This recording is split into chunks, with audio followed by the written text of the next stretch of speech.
Rajesh Kumar sir, do you have any queries?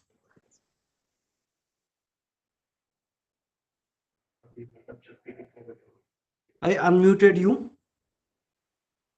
Rajesh Kumar C. Rajesh Kumar sir, we have unmuted you. If you have any queries, kindly let us know.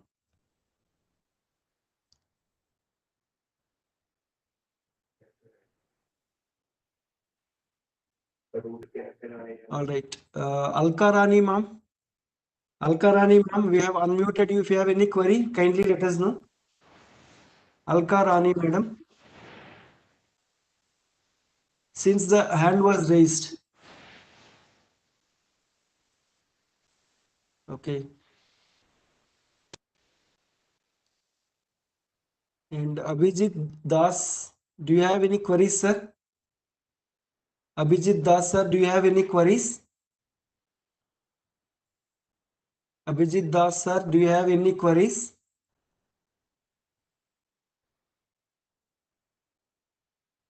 And Rajkumar, sir, do you have any queries? Because you kept a question mark over there.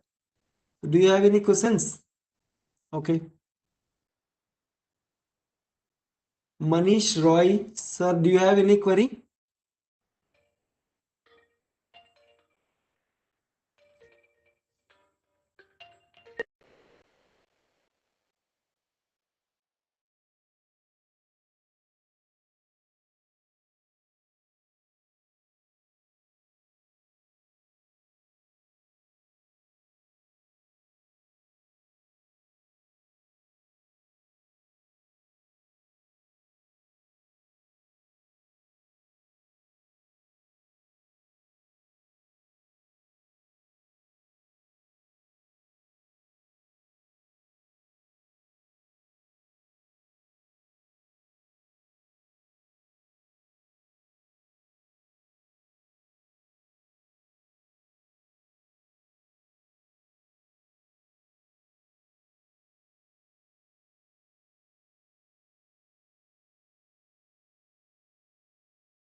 Raghunathan, sir,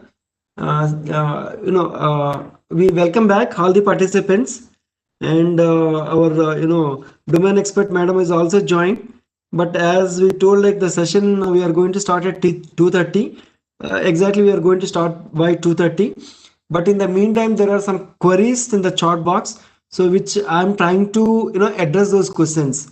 Okay, so it may be helpful to all of you. And if you have the participants like who are already there, if you have any queries also, you can just post those queries. The possible queries I will try to address. Okay.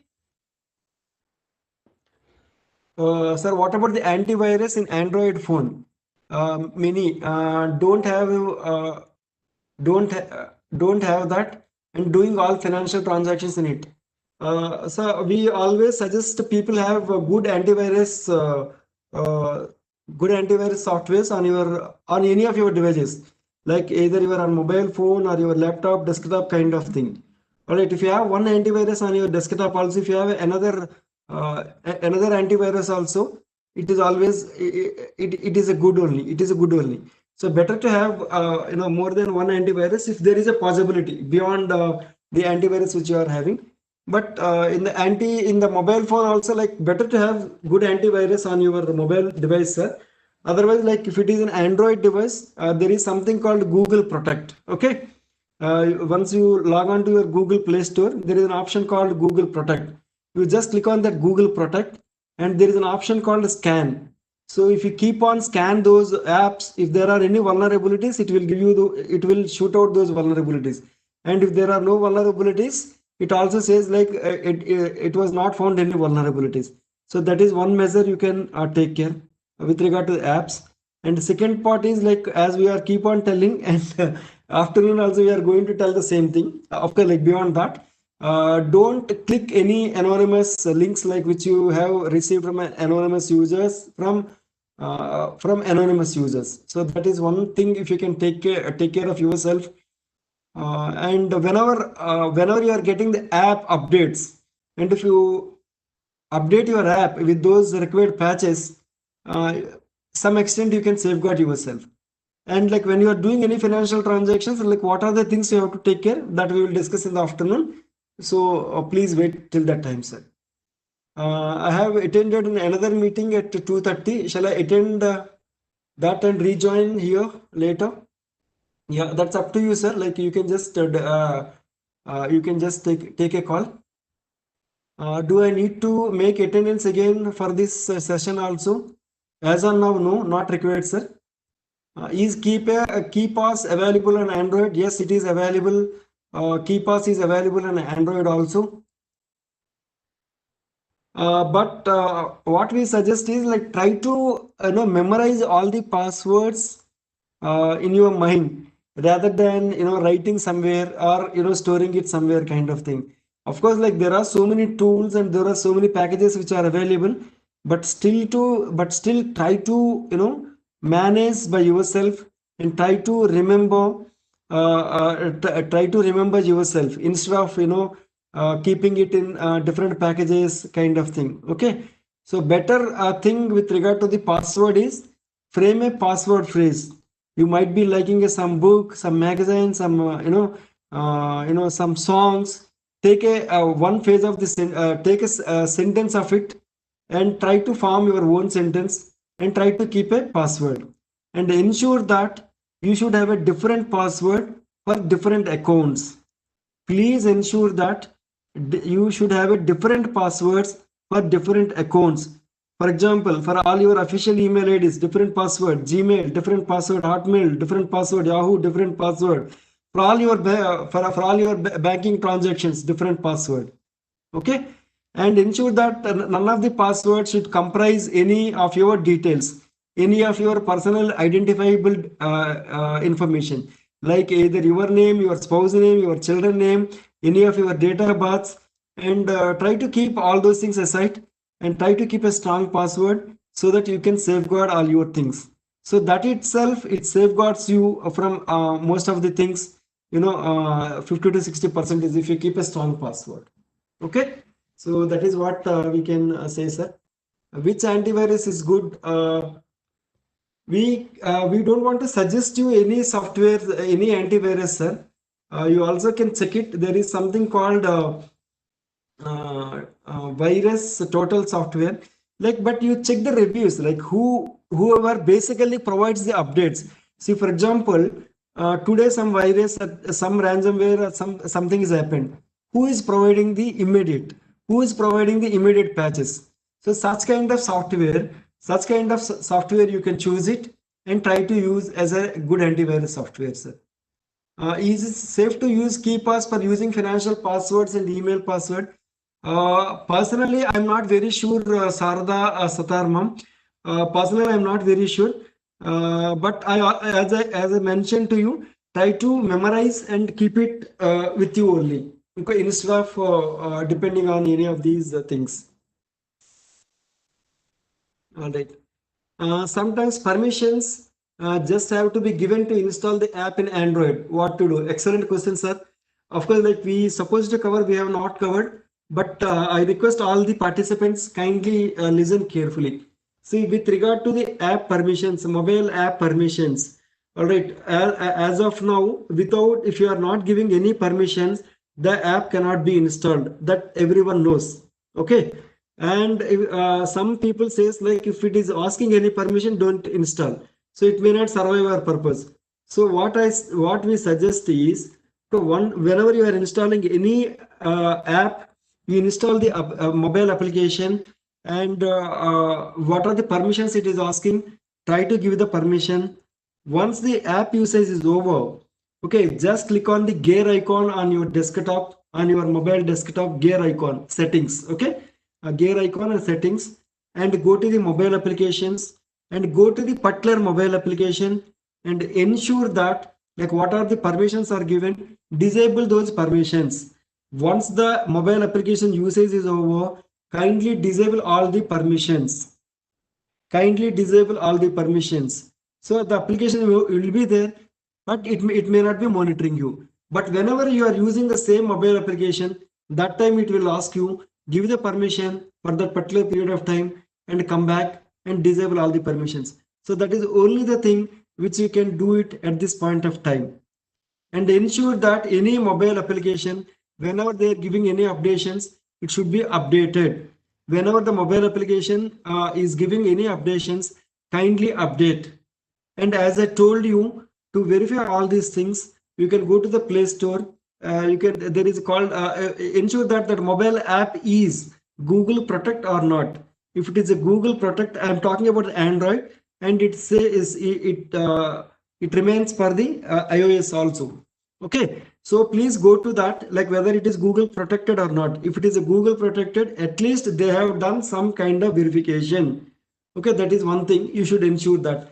And second thing is in the whenever you are opening the Play Store, Google Play, there in the left side, the three lines, there like scan apps. As I told you earlier, scan option is available. Kindly click on that scan apps in a frequent manner, at least once in a 3 days, once in a 5 days, once in a week kind of thing. Try to scan those apps with that using that scan option, and scan all the apps. And if there are any vulnerabilities, if it is found, it immediately it will throw. Okay, and you can follow those things. At least you can safeguard your data. Okay, in a manner. And another thing is like whenever you are completed the mobile application uses, kindly log out. Kindly log out. Okay, any mobile application, any instant messaging tool, anything, if the usage is over, try to log out whenever you are doing whenever you're doing any transactions. That time you can provide your details and you can log in. Especially these things you should do it for all e-commerce e-commerce mobile applications. So we always believe in prevention is better than cure. So if we follow these some of the steps which are suggested by some of the experts, and you can safeguard yourself. All right, if please don't wait till something happened and let us see. No, so try to follow these some of the tips or advisories given by various people, and if you can follow all such kind of things, you can safeguard your information, sir. Okay, I think we are running out of time. Like we will start the next session. Sir, do we register attendance again in the afternoon session? Not required, sir. If it is morning, if you mark your attendance, afternoon it is not required. Thank you for your valuable response in that way. All right, thank you. And morning, someone is asked like MAC address will be changed to the location time to time. No, MAC address is remains same. And whenever you are trying to change the MAC address, there are some devices which are available in the market. By using those devices, you can change the MAC address also.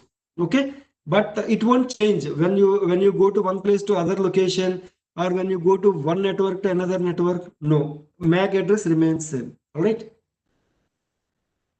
How to install the extension like HTTPS and Sudan in mobile?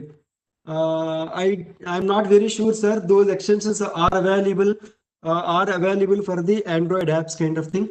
But whenever you are installing any extensions, add-ons, plugins, please ensure that it is suggested by the browser. It is suggested by the browser. Please ensure that those extensions are authorized or suggested by the browser. And if at all, if you are installing any third party extensions, you might not be getting any updates. If you are not getting any updates, so we are going to be more vulnerable. So please ensure that whenever you are installed, whenever you try to do something, it should be from an authorized and legitimate websites and legitimate developers and install. And if you are doing anything beyond that, if any third party where if you are not, if it is not provided by any updates kind of thing, it is always more vulnerable. The device is more vulnerable.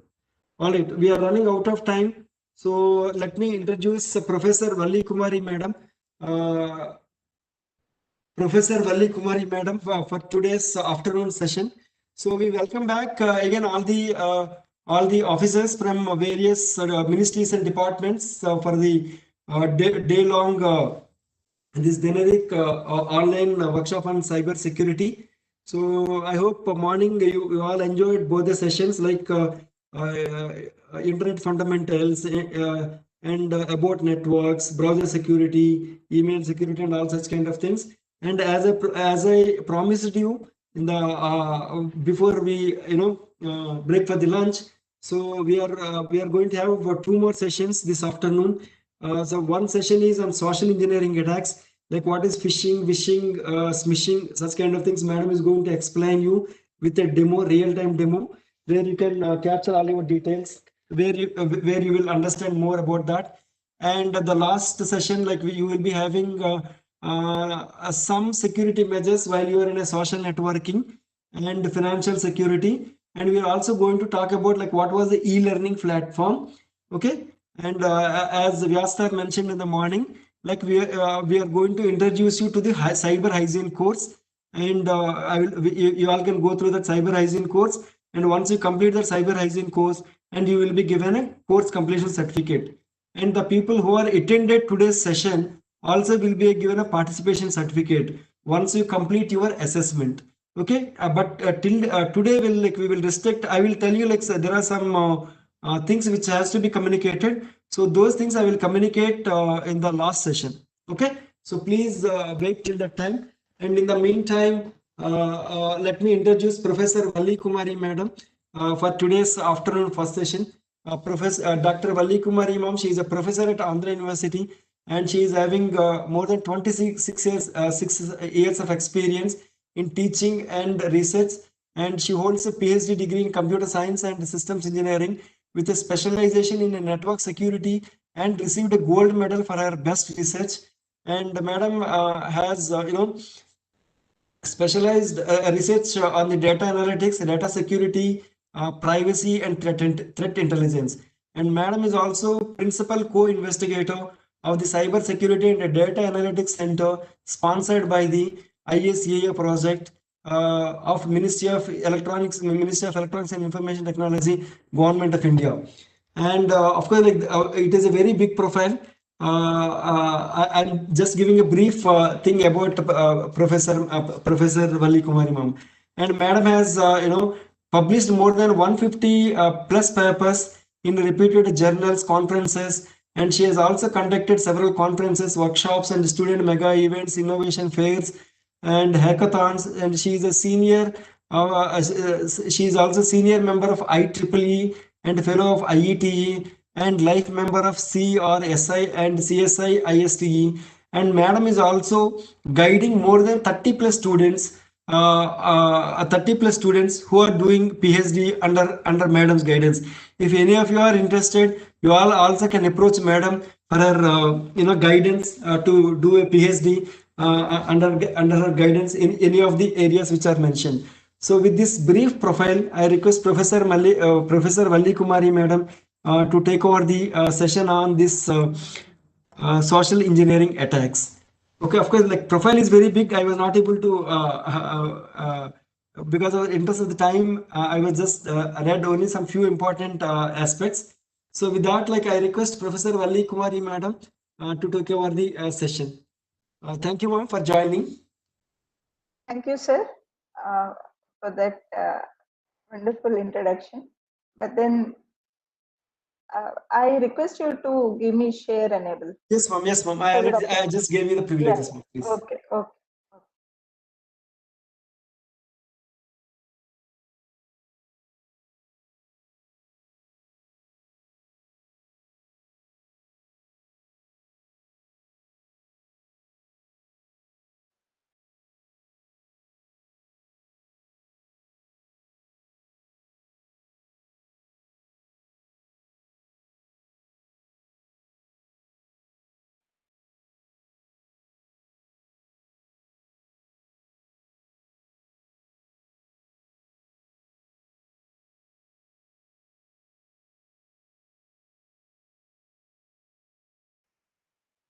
Okay, sir.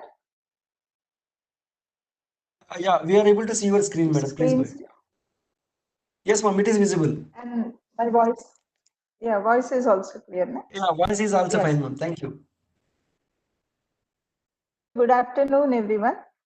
And I'm happy to be here uh, sharing my experiences on social engineering techniques, phishing, wishing, and SMS phishing, and taking care of cybersecurity at the organization level to see that these threats are, uh, easily these challenges are taken up, and then we don't get into serious issues.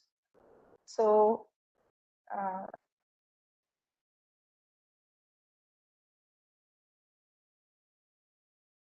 let us quickly go through a few cyber attacks that are popular and just to set the ground. So, I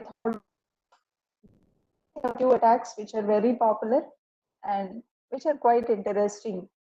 As normally we talk about viruses, worms, and all this stuff most of the time, and we confine ourselves to our desktops and laptops and mobile devices. But then there is something big happening beyond, uh, not just at the individual level or the corporation or the enterprise or the organization level, but it's much, much beyond. So, to set the ground, the first a few slides, I would like to discuss these few attacks uh, to show you the volume of the attack, the size of the attack, and the impact of the attack. Of course, the motives of the attacks too. So, Singapore cyber attack. Well, uh, you have the references here for each of these slides.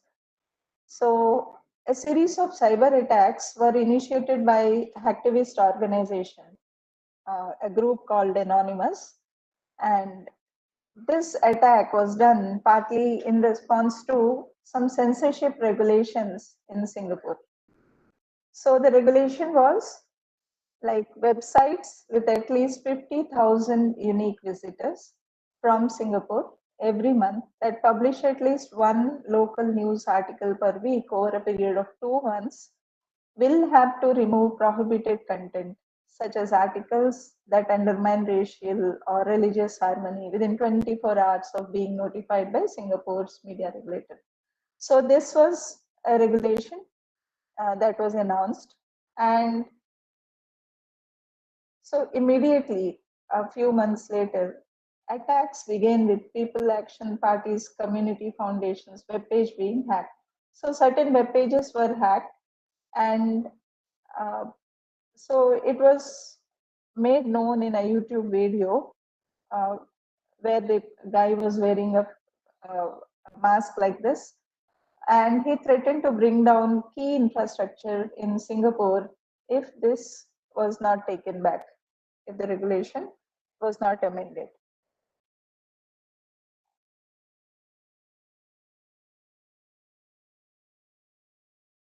And many of you must be familiar with this Sony Pictures hack. This was all related to a movie called The Interview, which is a comedy about a plot to assassinate North Korean leader. And so it's a reflection before this movie got released. So a hacker group, which identified itself by the name Guardians of Peace, they leaked the release of confidential data from the film studio Sony Pictures. And the data included personal information about Sony Pictures employees and their families, emails between the employees uh, that they exchanged, and information about executive salaries at the company, then copies of the then unreleased Sony films, then plans for future Sony films, scripts for certain films, and lots of other information.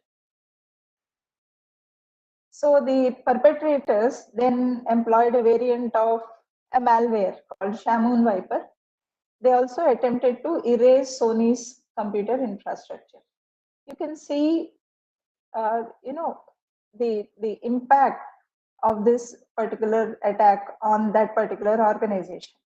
So all was in response to some movie which was about their leader, and uh, now you can just visualize so how big the attacks can be and how expensive the cyber attacks can be, uh, say in cases like this. Similarly, we have been reading in the media a lot about the LinkedIn hack. So in way back in 2012, LinkedIn was hacked, and then passwords of several user accounts were stolen by some Russian cyber criminals, as is published in the media. So what did they do? So they just uh, put these accounts or credentials for sale in the dark web. That was discovered in 2016. Again, that additional mail IDs were again put on sale. So this is the media report saying in the dark web, okay, in the dark net, about 117 million LinkedIn users details were put for sale. Similarly, there is an attack on Target retail stores.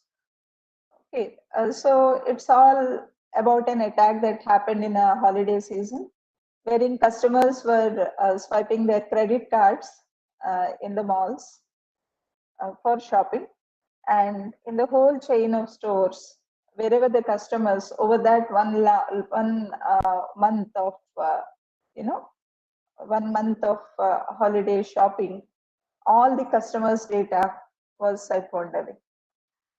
So, what is the impact of this? Over 100 million individuals were exposed in the attack. Then there is something called as DIN cyber attack, and it's a distributed denial of service attack. All of you know about the DNS provider, what is domain naming system. So they map URLs to IP addresses. Now this DIN service provider was attacked, and what was the consequence? The consequence was like these were the services that got affected. You can see the popular websites that we visit normally. They were down for some time, like Airbnb, Amazon, BBC. You can see the whole list.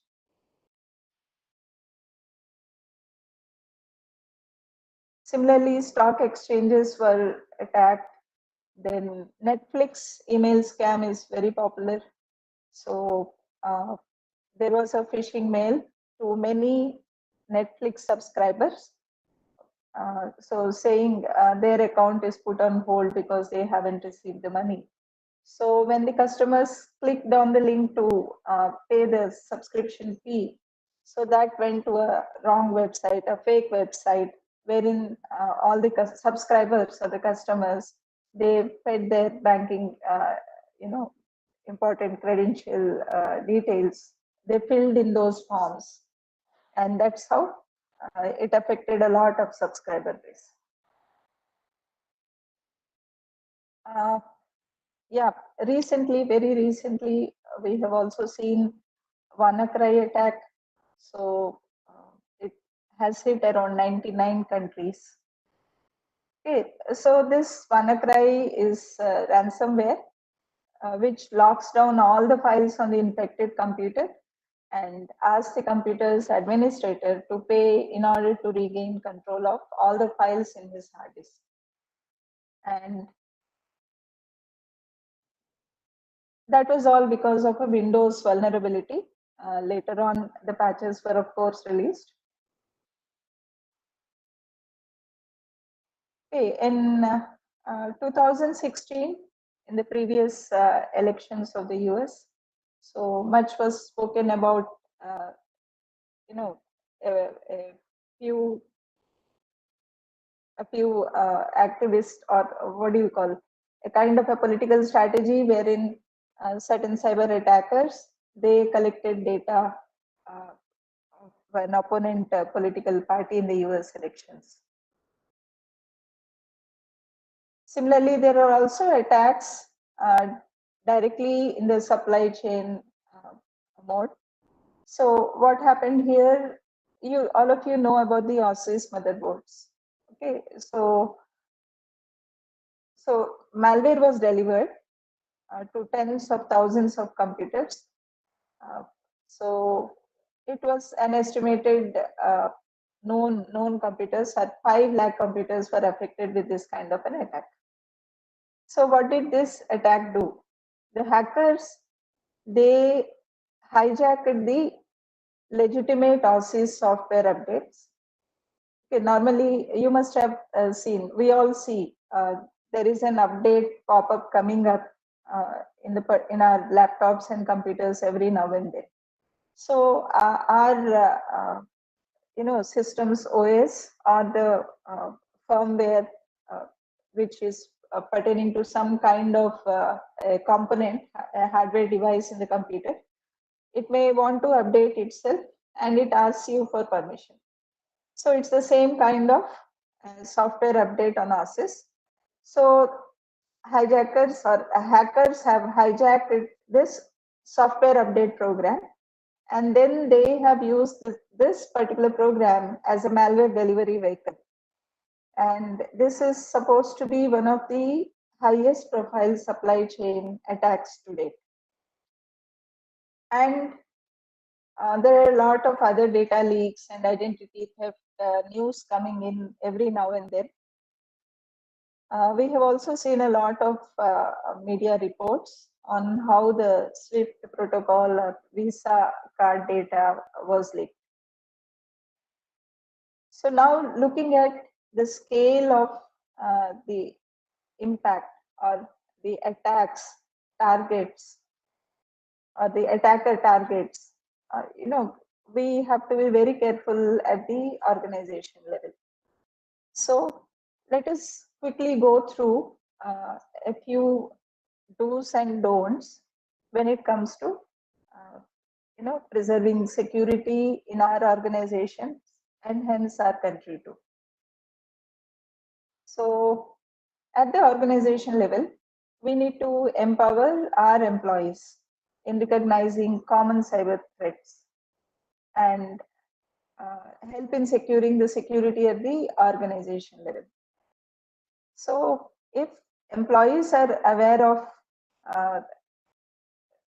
the security impact, or impact if there is a security breach, okay, then they'll definitely learn what to click on, what not to do, like how to change a password.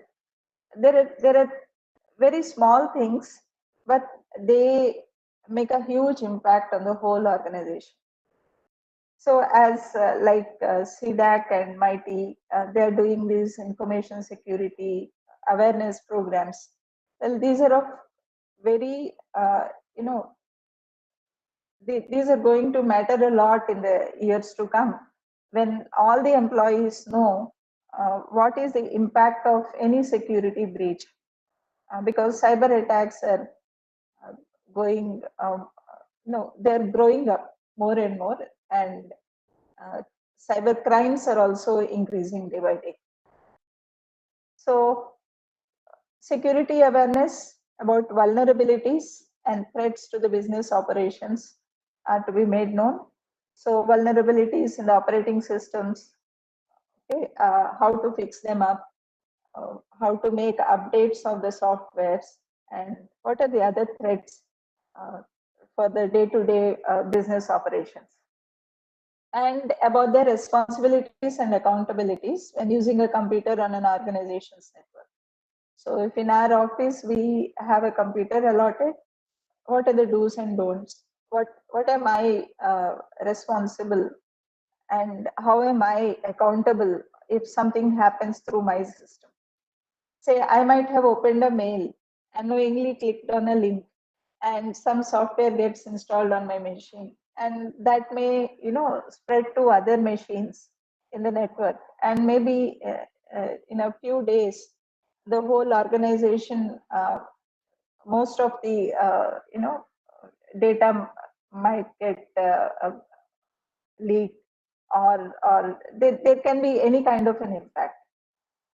So yes, data security is related to a lot of things, but then when we consider at the organization level and employee perspective, we can talk about these things like employees awareness. So what is the role of every employee, and what is the responsibility of employee, and what is the uh, importance of data security, and this has to be emphasized. Uh, so if some confidential files are put in the system, who has access to it? And can that system be shared with other people? So there has to be some kind of a policy defined for every organization. And then about data, say legal and regulatory obligations, if there are any, that has to be made known to the employees. Then about the privacy and ethics, and integrity and confidentiality of data, and what is sensitive data, what can be shared, which should not be shared, and of course access control, who can access what. And every organization to some extent must have a security officer, information security officer, focusing on the detection, prevention, and response of any data breach. It can be as small as a particular customers, or a particular row of a database table, okay, or it can be the whole data related to certain customers of that particular organization. Then regular backups, why they are important. So like for any unexpected attack or data breach, so the organization must back up their data, and proper guidelines and operating procedures must be defined at the organization level about how frequently the data has to be backed up, and who will be the custodian of such backed up data, and how long it has to be remain in the archive. And then not all data is as important as the other. So we may need to segregate different data, and then fix a priority based on the sensitivity of that particular data. Well, these have to be defined in the standard operating procedures, and uh, who is the custodian, and what is the role of every employee who is in possession of this particular data has to be clearly defined.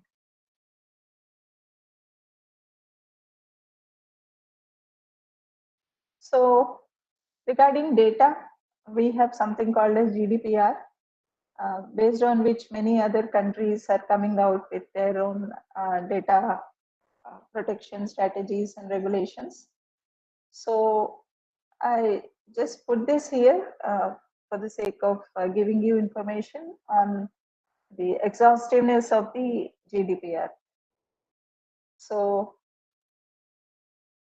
the data minimization integrity and confidentiality, data protection, impact assessment. Then, so like this, we have several other policies and regulations too.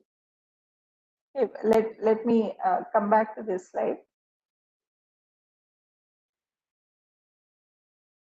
Like, then we have to establish procedures for raising alerts, then documenting, then so how to report on the incidents, how to handle viruses and worms, and then whether there is any kind of an interface between the managing team, security management team, and the users of the assets or the infrastructure. So how do they report if they detect a virus or a worm? And sometimes it so happens that the system gets slow, and uh, you know, they do not know what the reason is. In that case, who they should report to. So there has to be a proper kind of a guideline. And then understanding warnings or alerts. So if there is a pop-up box and so there is a warning, then how do they take that warning in the system? Or if they do not understand whom to contact. Find whether these warnings are all legitimate or not.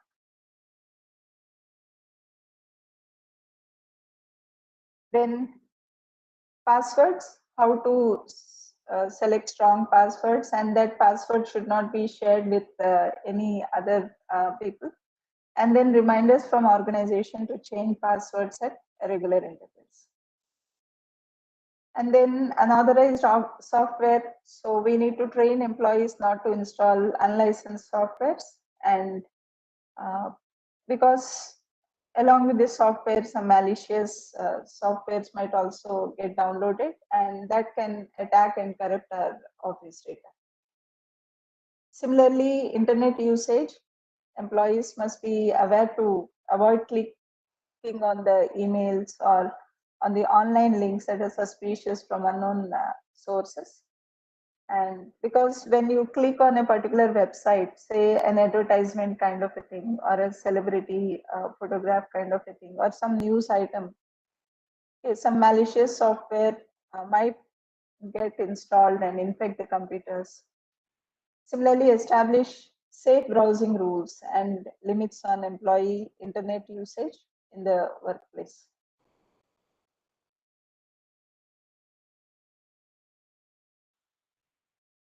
Then email.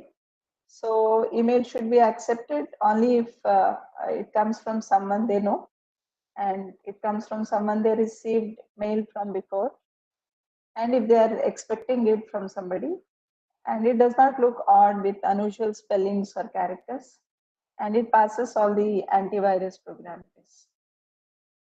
Similarly, mobile devices like phones and laptops. So we need to, have a policy on the usage of these devices belonging to the organizations, so that their personal usage and office purpose usage has to be separated. Because we need to put some restrictions on what apps can be downloaded into those devices and what are the security settings that have to be made. Similarly, safeguarding computers from theft by locking them or keeping them in a secure place. And critical information should be backed up routinely, with backup copies being kept in a secure location. And all the employees must update virus protection software. Well, when it comes to social engineering attacks, so you can always make out this is a social engineering attack. So when you are being hurried, or when you're asked to bypass procedures, like you get a phone call and they would say your debit card is locked and we want some details. So they may be rushing you through, or they're curious to know more and more details from you. And they might be using some confusing jargon. And messages that come to us, they sound to be very good, and they sound to be, so good to be true. But in case you start suspecting, stop talking and disconnect and contact the concerned officer. So social engineering, it's an organized process. So they have some goals and requirements, and then they research on you or your company. They do some reconnaissance, and then they analyze all the data that is available, and then they plan the attack. They may fail or succeed.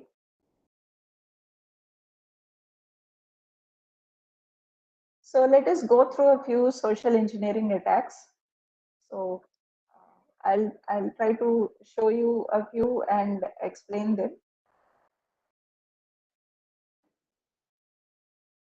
So there can be technology-based attacks or people-based attacks. So technology-based attacks, they can be through our computers, or they can be through some mobile device-based, like our phones. So, or physical, a person can come to you, to your system right away, or they can make phone calls. Now, email phishing, baiting, and Wi-Fi phishing, these are some of the activities that are done through computers. SMS phishing and through QR codes, you know, some information can be extracted from you through your phones, and or you may be directed to some fake websites through these SMS phishing or QR codes, and you may be forced to enter some data in those web forms or make some payments to other companies, which you're not supposed to. And then we have impersonation or attacks right away at your terminal. These are called as physical social engineering attacks, or voice based. So when phishing happens through voice, it's called vishing, and there may be some frauds or scams through phone calls. So email phishing, they're normally used to gather information and exploit a vulnerability. And baiting is all about, embedding a known vulnerability, a technique used to embed a known vulnerability and create a backdoor. So they use USB sticks and CDs, and they are somehow made to insert in your computers, and then some programs get installed, and that program might create a channel to the attacker's system. And then attackers can create a Trojan. So there's another program that will provide backdoor access to the system by using auto run feature, like when you insert USB drive or when you insert the CD into the CD drive, then it automatically runs, and then certain programs get opened up, and you may click on one of the files. So then Wi-Fi phishing, you must be knowing in airports and railway stations and many uh, cafes, this Wi-Fi facility is being given for free. So a fake Wi-Fi network can be set up by somebody uh, who do not belong to the airport or those places where you're visiting. So it will have the same SSID as a particular company where you're sitting, or the airport, and it will have no password because it is freely connecting. We may connect, but then because you're directly connecting to the attacker's device, so whatever data you're sending may go in plain text, or you're routing your traffic to the attacker's device.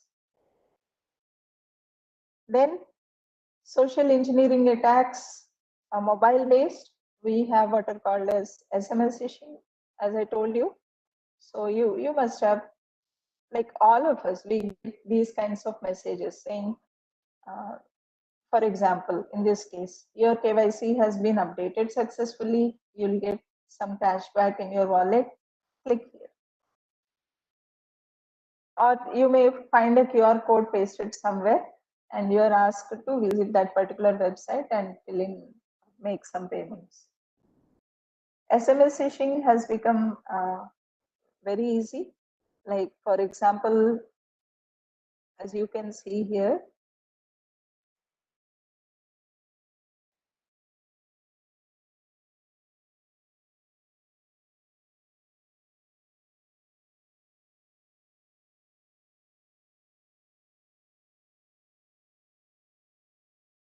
please see this.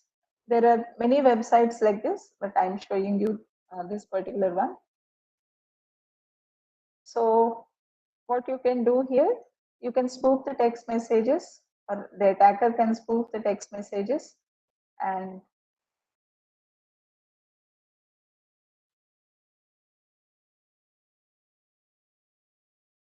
so we can phone number.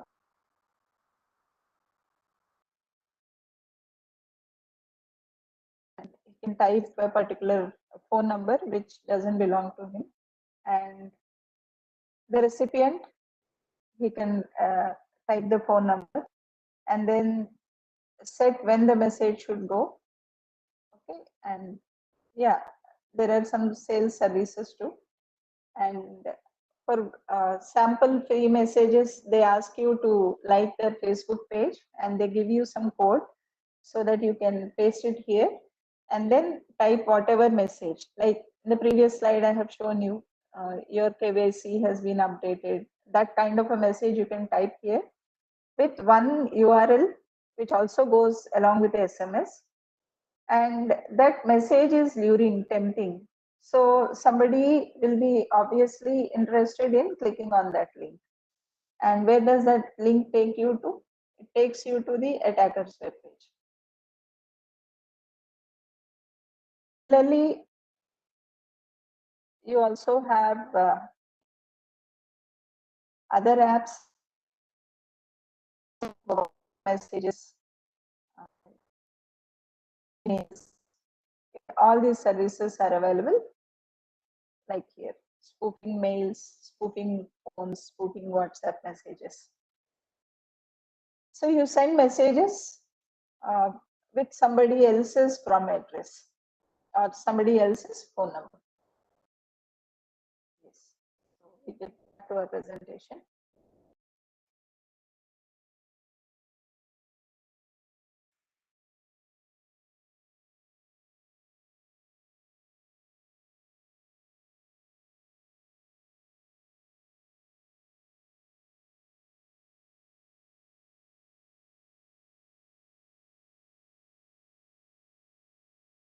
And if you have a link, something like this, okay, so this Facebook page is cloned totally, but you can check the URL here. You can check the URL here. So why would Facebook page open with some other website name?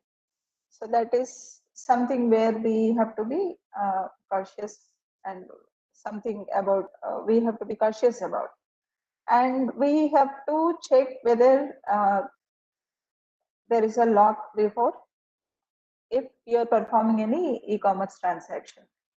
And you must also check if the link has got HTTPS, because if it is HTTPS, there is some security provided. We have something called as SSL, Secure Socket Layer. So it's not just about sending a message. So as all of you know, HTTP is Hypertext Transfer Protocol.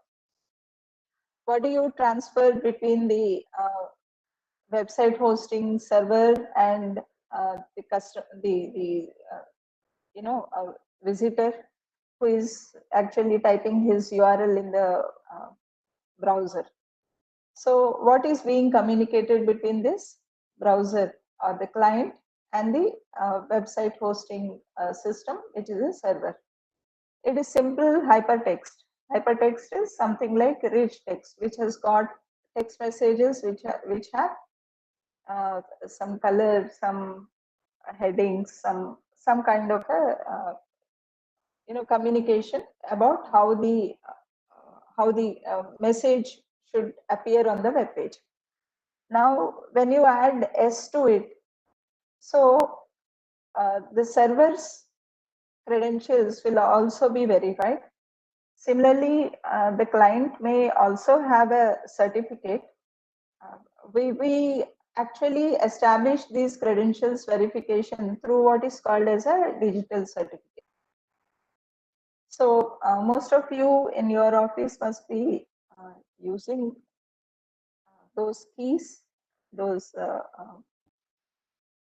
what do you call? You will be signing in your e-office with your keys, right? USB sticks. So what is it all about? So it is about the end user or the server. You want to verify.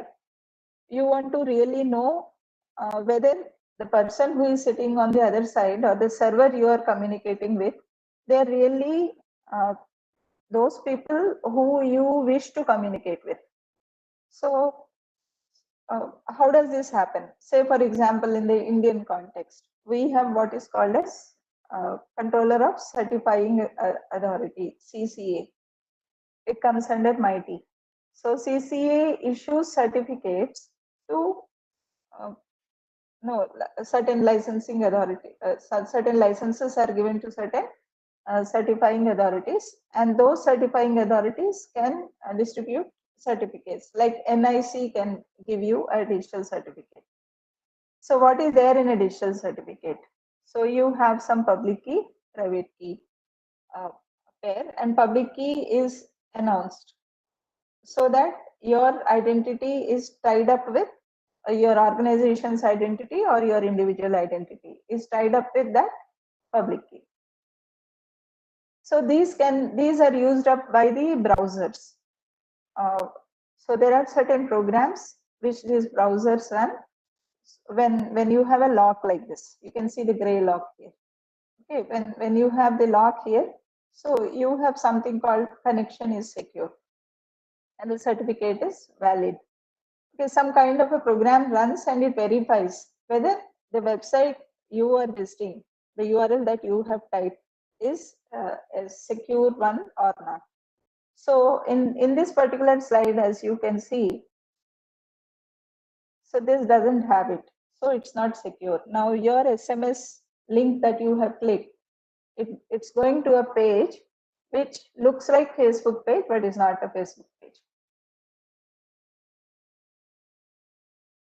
So social engineering attacks, yes, physically also they can happen. Somebody can come to your office and may tell you he's from an IT help desk, which is an agency for your organization. So they can ask for laptops and implant some backdoor programs. Sometimes they can be persistent trapdoor programs. They can exist for long. And there might be some attacks at the console also. They can sit and change the admin password or create another login account with administrator privileges or install a keylogger program, which is again a malware program. So what does a keylogger do? So whatever you type on your keyboard, that would be sent as some data to the attacker directly. So the other option is to have a virtual keyboard. Okay, the keyboard gets displayed on the screen, and so that these traditional keyloggers won't work. So like when you visit online SBI, okay, SBI banking or any banking service, they ask you if you want virtual keyboard or you want to use the regular keyboard. And you can also have if you have an antivirus program installed, so then there might be warnings too when these programs get downloaded into your machines. So something like suspicious action keylogger, so it gives you information that something malicious is now trying to run. Similarly, somebody can sit at the console and then go to your browser and then very easily look at the browser passwords. So because most of us, we want to repeatedly access a particular website, we store them. So when it raises a pop-up box, okay, we what do? We It asks us, do you want me to remember the password? We say yes. Okay, and it gets stored in the browser program. So now somebody can just come walk into your room, and then if you give him access, he can access your browser and then open the password. Similarly, some backdoor programs can also be installed.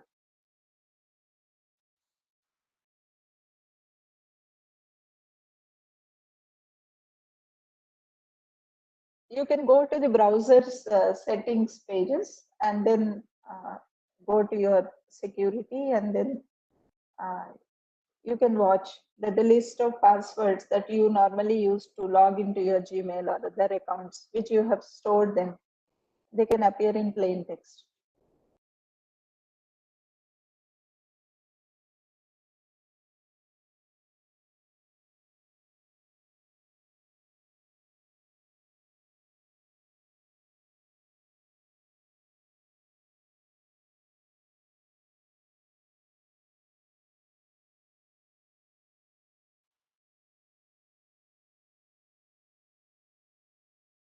Like,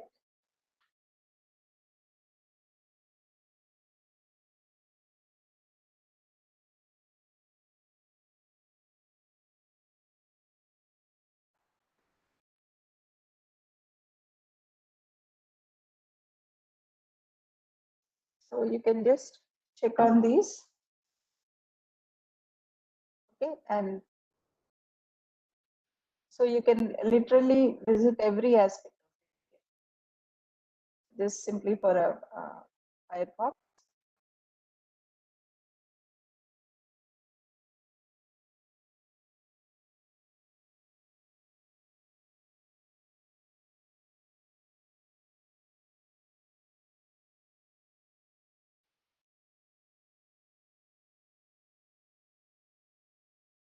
So you can see here, somebody can log into your browser. I'm just showing you a Firefox example. And if somebody clicks on this eye icon, okay, or you can copy the password. So this happens for any of the accounts.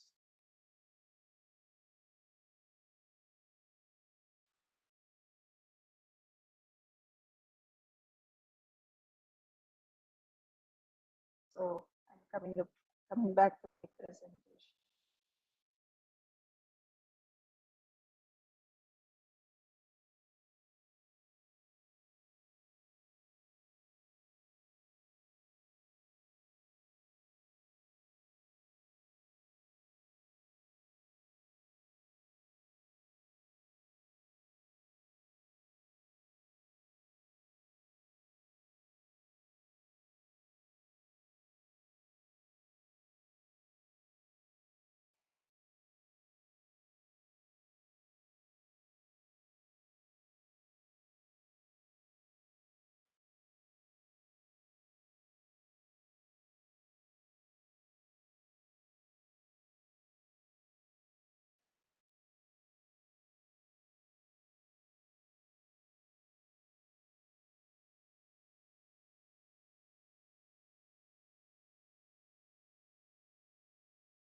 So then about the voice-based attacks, phishing involves a voice message, and this tricks users to leak sensitive information. So let me show you one video wherein a cybersecurity expert goes to a stall, and the person sitting over there, she challenges that she can find out uh, the password of his email. So he accepts the challenge.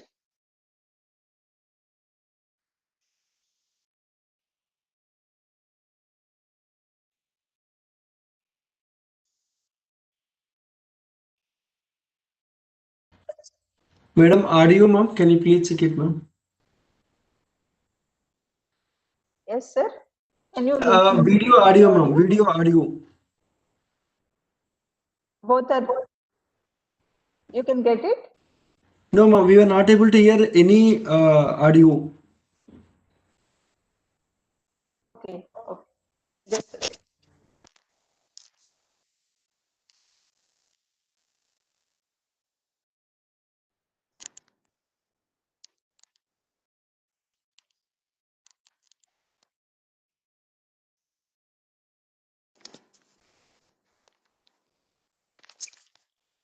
Now, sir? Run the video, ma'am. Please run the video. Yes, yes. I, No, ma'am. No, ma'am. Maybe you can narrate, ma'am, like what was it?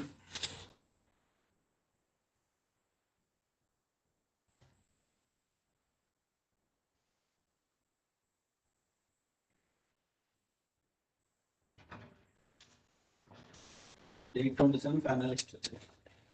827.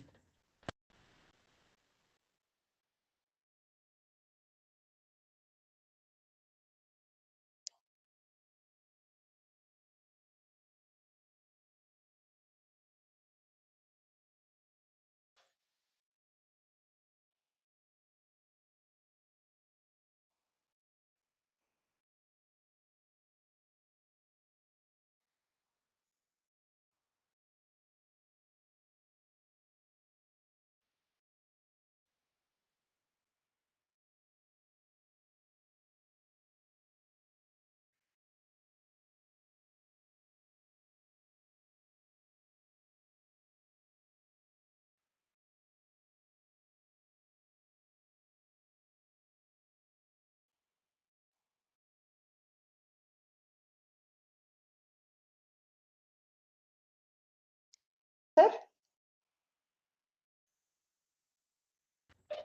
Yes, ma'am. No, there is no. We are able to see the video, ma'am, but there is no audio, ma'am.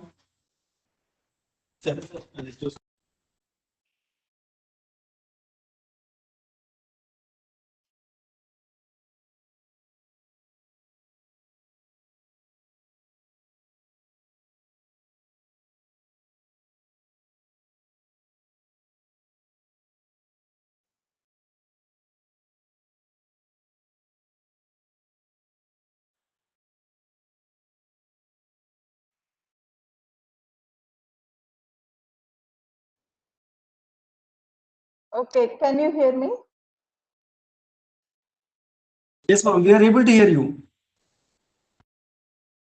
So that was a phishing attack wherein she calls a service provider and plays a computer, a particular YouTube video wherein baby is crying. And then she pretends as though she is his wife and then calls the service provider saying, look, I need access to it. I'm trying to access something else. It's urgent. I have a small baby. And the service provider, gives her access to his uh, whatever account he has got.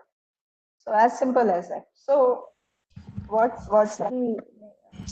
Madam, if you what don't we are mind, like if you trying want me to to play the video, I will play it from say here, is madam. that by simple phone calls, No, if you don't mind, if you want me to play the video, I will play it from here, madam.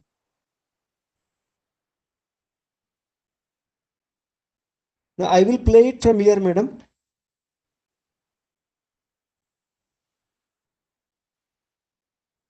any problem?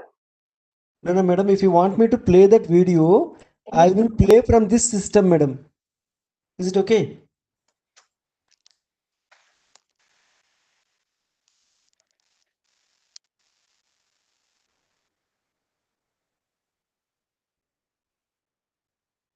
Okay, ma'am. Please go ahead. Please go ahead, madam. Please go ahead.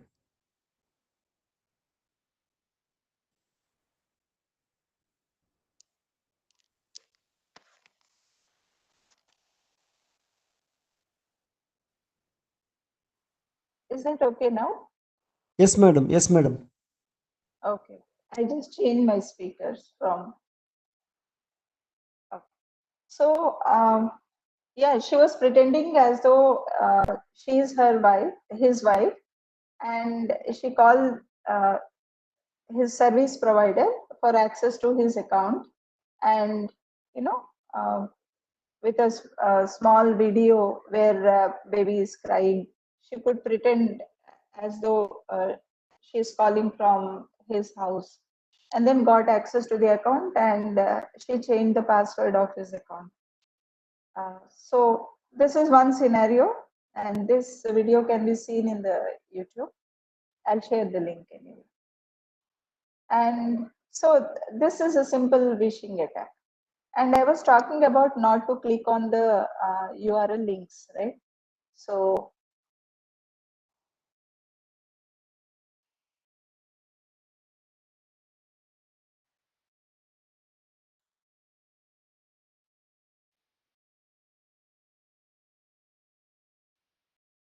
this is another video wherein we just ran a few commands of MSF program.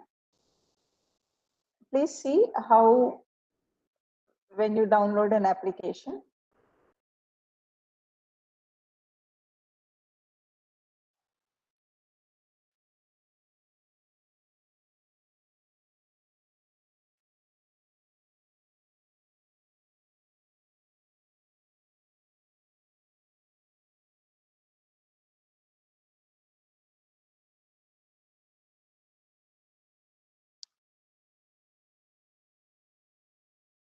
so a small MSF,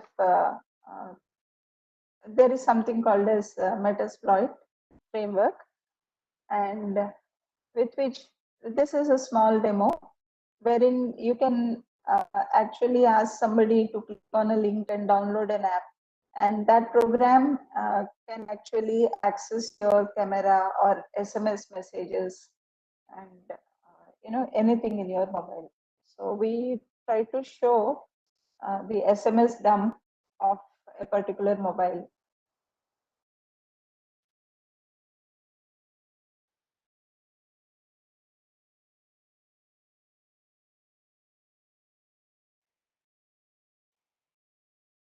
Is the screen clear, sir? Not fully, ma'am. Like we are able to see something, but it is not so clear.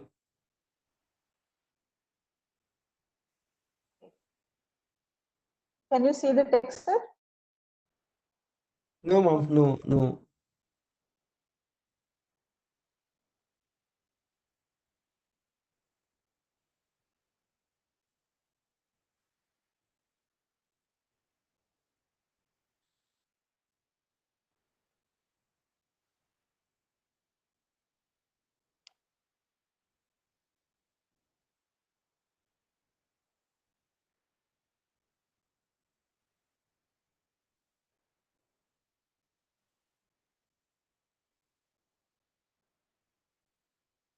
It is stretching, ma'am. Actually, basically, it is stretching. So just move on now. Oh, okay, okay, okay, okay, got it.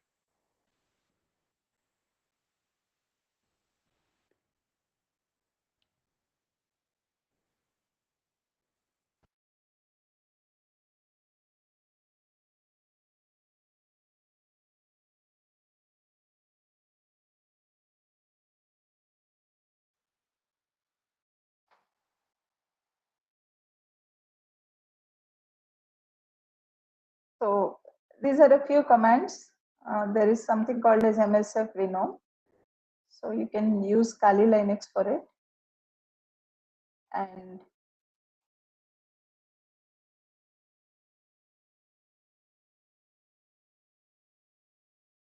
as you can see, we are trying to collect SMS dump from a mobile phone.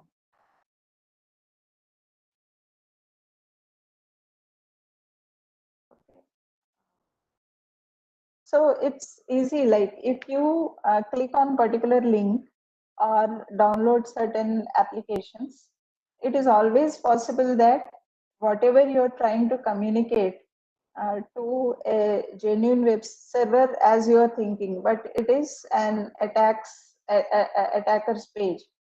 So whatever you are, unknowingly trying to communicate to the so-called server of yours, you are actually communicating to the attacker, and all this data is collected by the attacker. That is what is happening here. So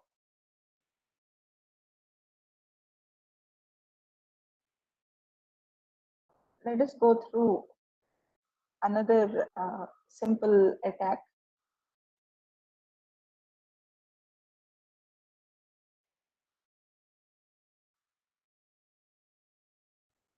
I'll Madam, take you there is to a the possibility like can you Kali, increase the Kali voice, line ma'am? Voice, ma'am, your voice. voice. Yeah.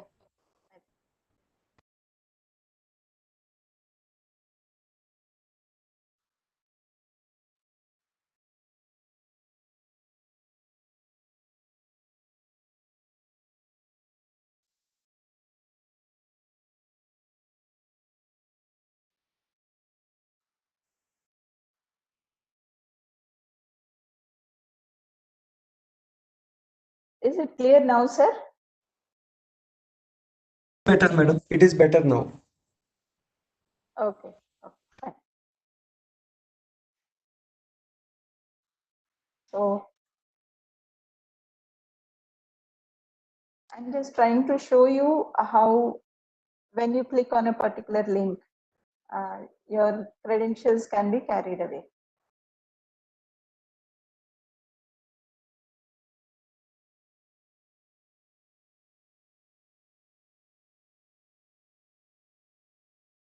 This is a simple program in Kali Linux.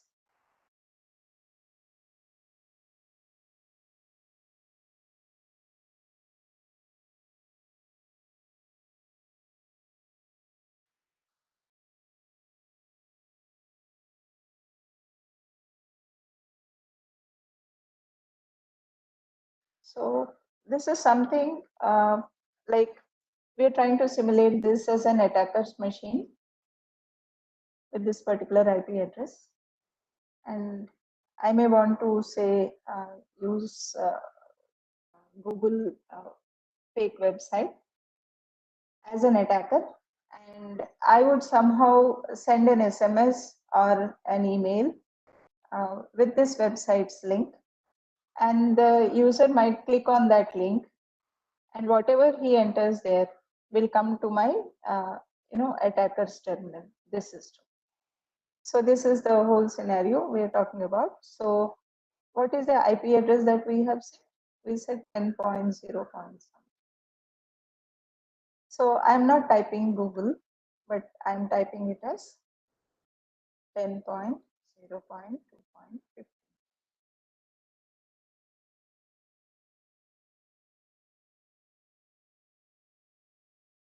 Now, as you can see, this is a link from the attacker. Okay, you can see the strike off here.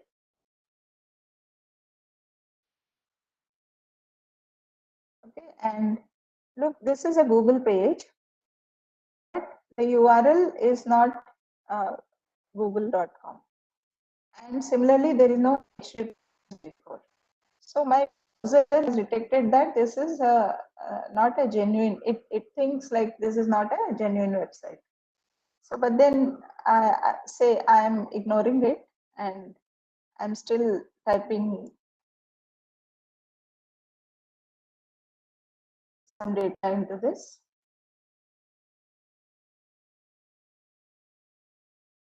Okay, so whenever you are clicking on a particular link, you just closely observe at the URL, and you can find at least if there is something like Amazon. Okay, and Amazon, उसमें वो O0 होगा, या it might be a capital one or something else. Say like I would type hello@gmail.com and some password 1234.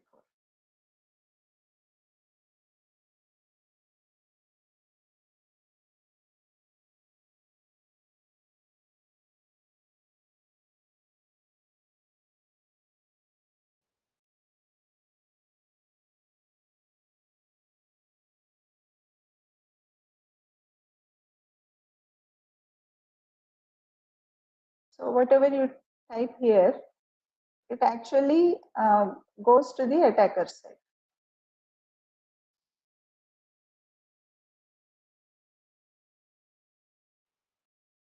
Okay, and it sends the data, and then it goes to the actual URL. This may be the case for SBI website or any other banking website or any other e-commerce portal. So we may actually think, okay, previously when we typed our credentials, we must have typed the password wrongly. So that must have, uh, got rejected by Google, and so it's displaying the page again. Now you can see there is a lock here, and there is a HTTPS here. So what is happening when you click on a particular message, which is from an attacker with a wrong motive?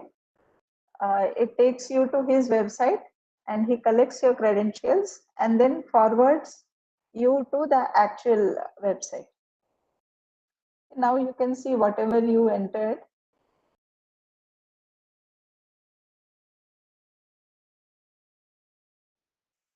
They can be shown on the attacker's terminal.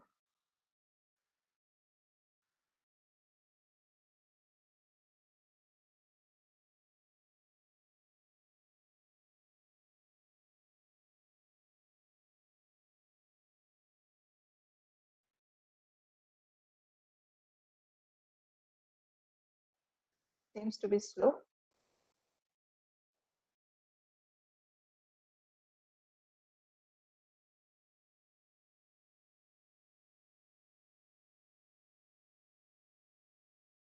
Okay.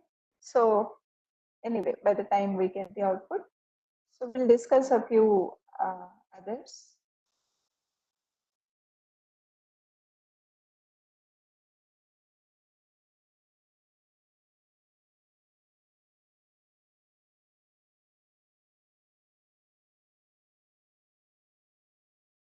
So there are a lot of other attacks possible called spear phishing attack. So wherein the attacker tries to create email messages and sends them to targeted victims with attached exploits. Similarly, there are many other attacks against Mac systems, Windows, and Linux OS. Similarly, Metasploit browser exploit, or we have used this. So we have cloned a website called Google, and we wrote whatever parameters are typed in the text boxes, they're directed to the attackers. Then we have tab mapping attacks. So what this does is it replaces information on an inactive browser tab with a clone, okay, that links back to an attacker. So then again, as usual, when the victim logs in, the credentials are sent back to the attacker. Similarly, webjacking, then multi-attack web methods, full screen attack methods, HTA attacks, and then through USBs and CDs. So these are all possible. You can have mass mailer attacks. So you can send mails to a particular mail ID or multiple mail IDs. Or you can spoof emails. Then even Arduino IoT related, you can have attack vectors.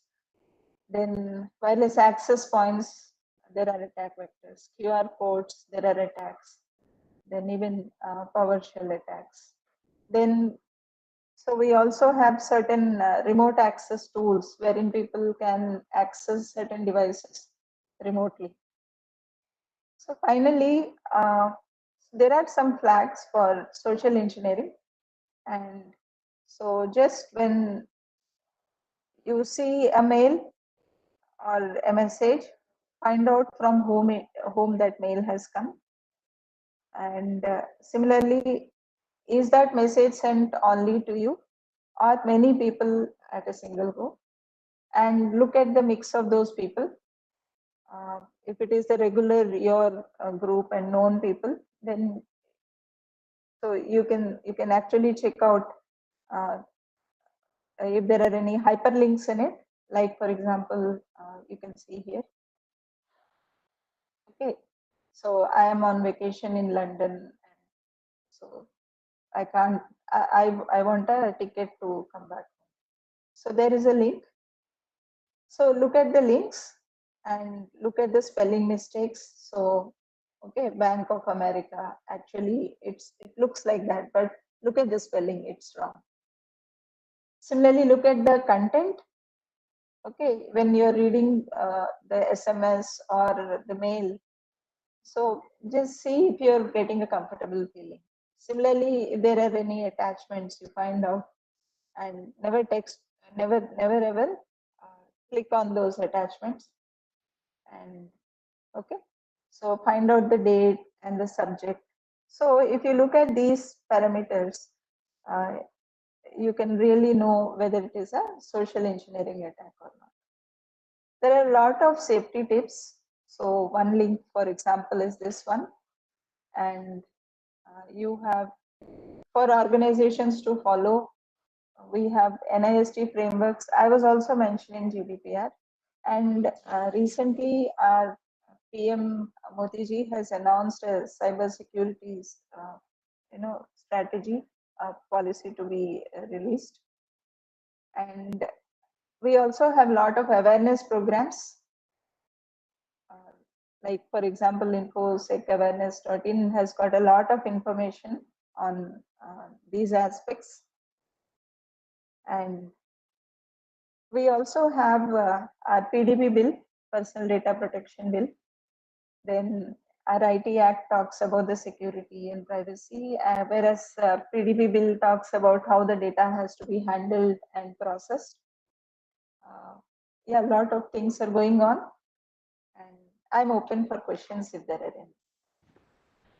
Okay, ma'am. Thank you very much, ma'am. And there is one question. Uh, Mhm. is there any possibility of having extension .gov.in or .nic.in or .co.in or .org in a hacker's dummy URL? Dummy URL. Yes, ma'am. Uh, yeah, it is something like this. There will be at least one letter difference, or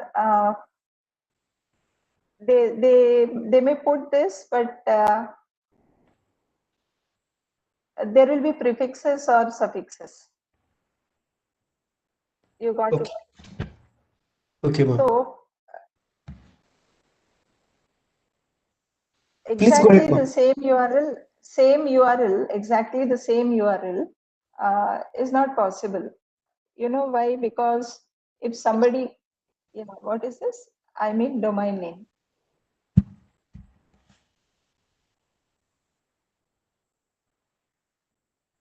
I mean, okay. Yeah, the domain name, say for example, abc dot some ap.gov.in. Okay, unless somebody creates that subdomain where that website is hosted, okay, that is not possible. But then somebody can actually create a domain with a small spelling change. It may look like that, but definitely exact domain name, subdomain for a given domain name is not possible unless something is created in that hosting space.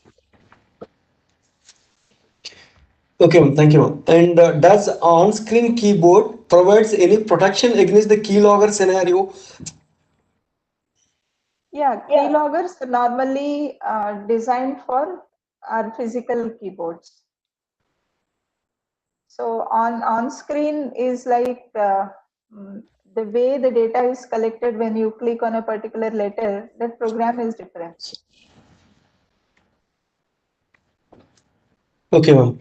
And one more question, ma'am. We are receiving a lot of mails from genuine .gov.in or oblique, or .nic.in email IDs. What can be the reason?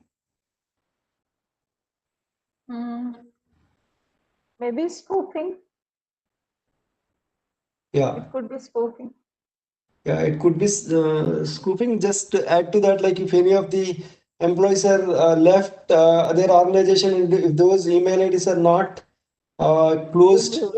and if it is compromised, there are chances, sir. Okay, madam, one more question. Can hackers create a .gov.in?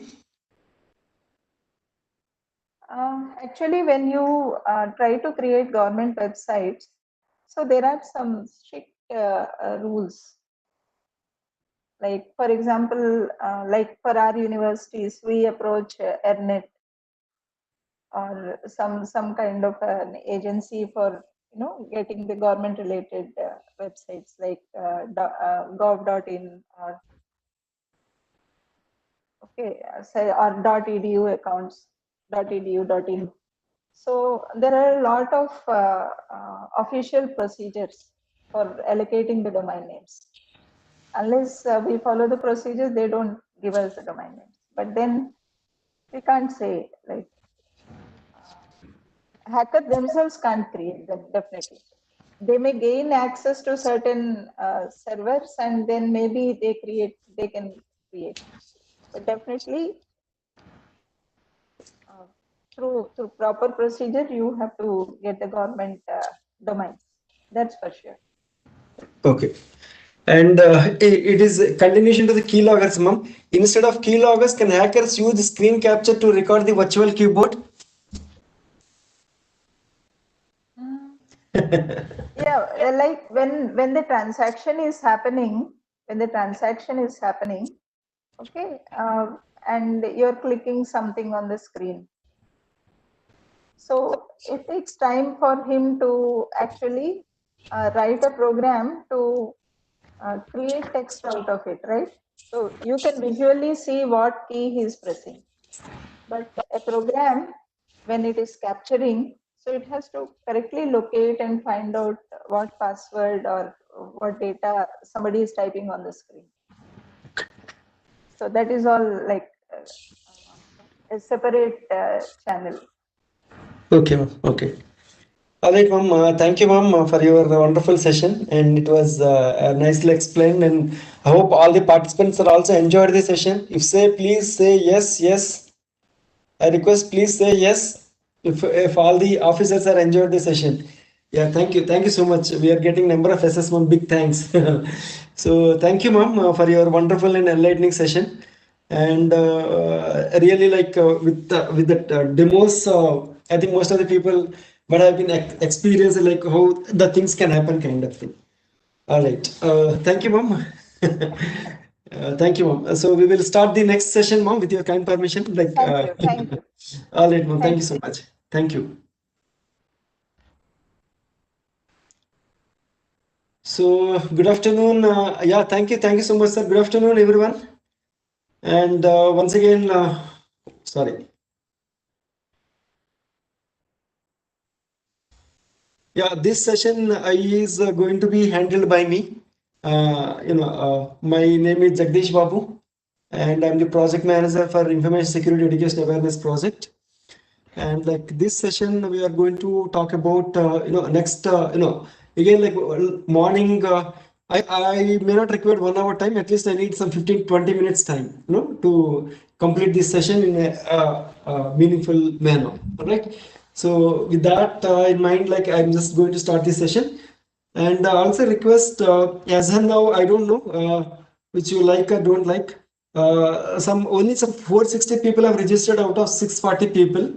Okay, in the link attendance registration, attendance registration. So I request, like, if anyone has not done, please complete that attendance part, so that it is going to be easy for us and it is easy for all of you also to communicate. Okay, so please search for that link in the box and you can just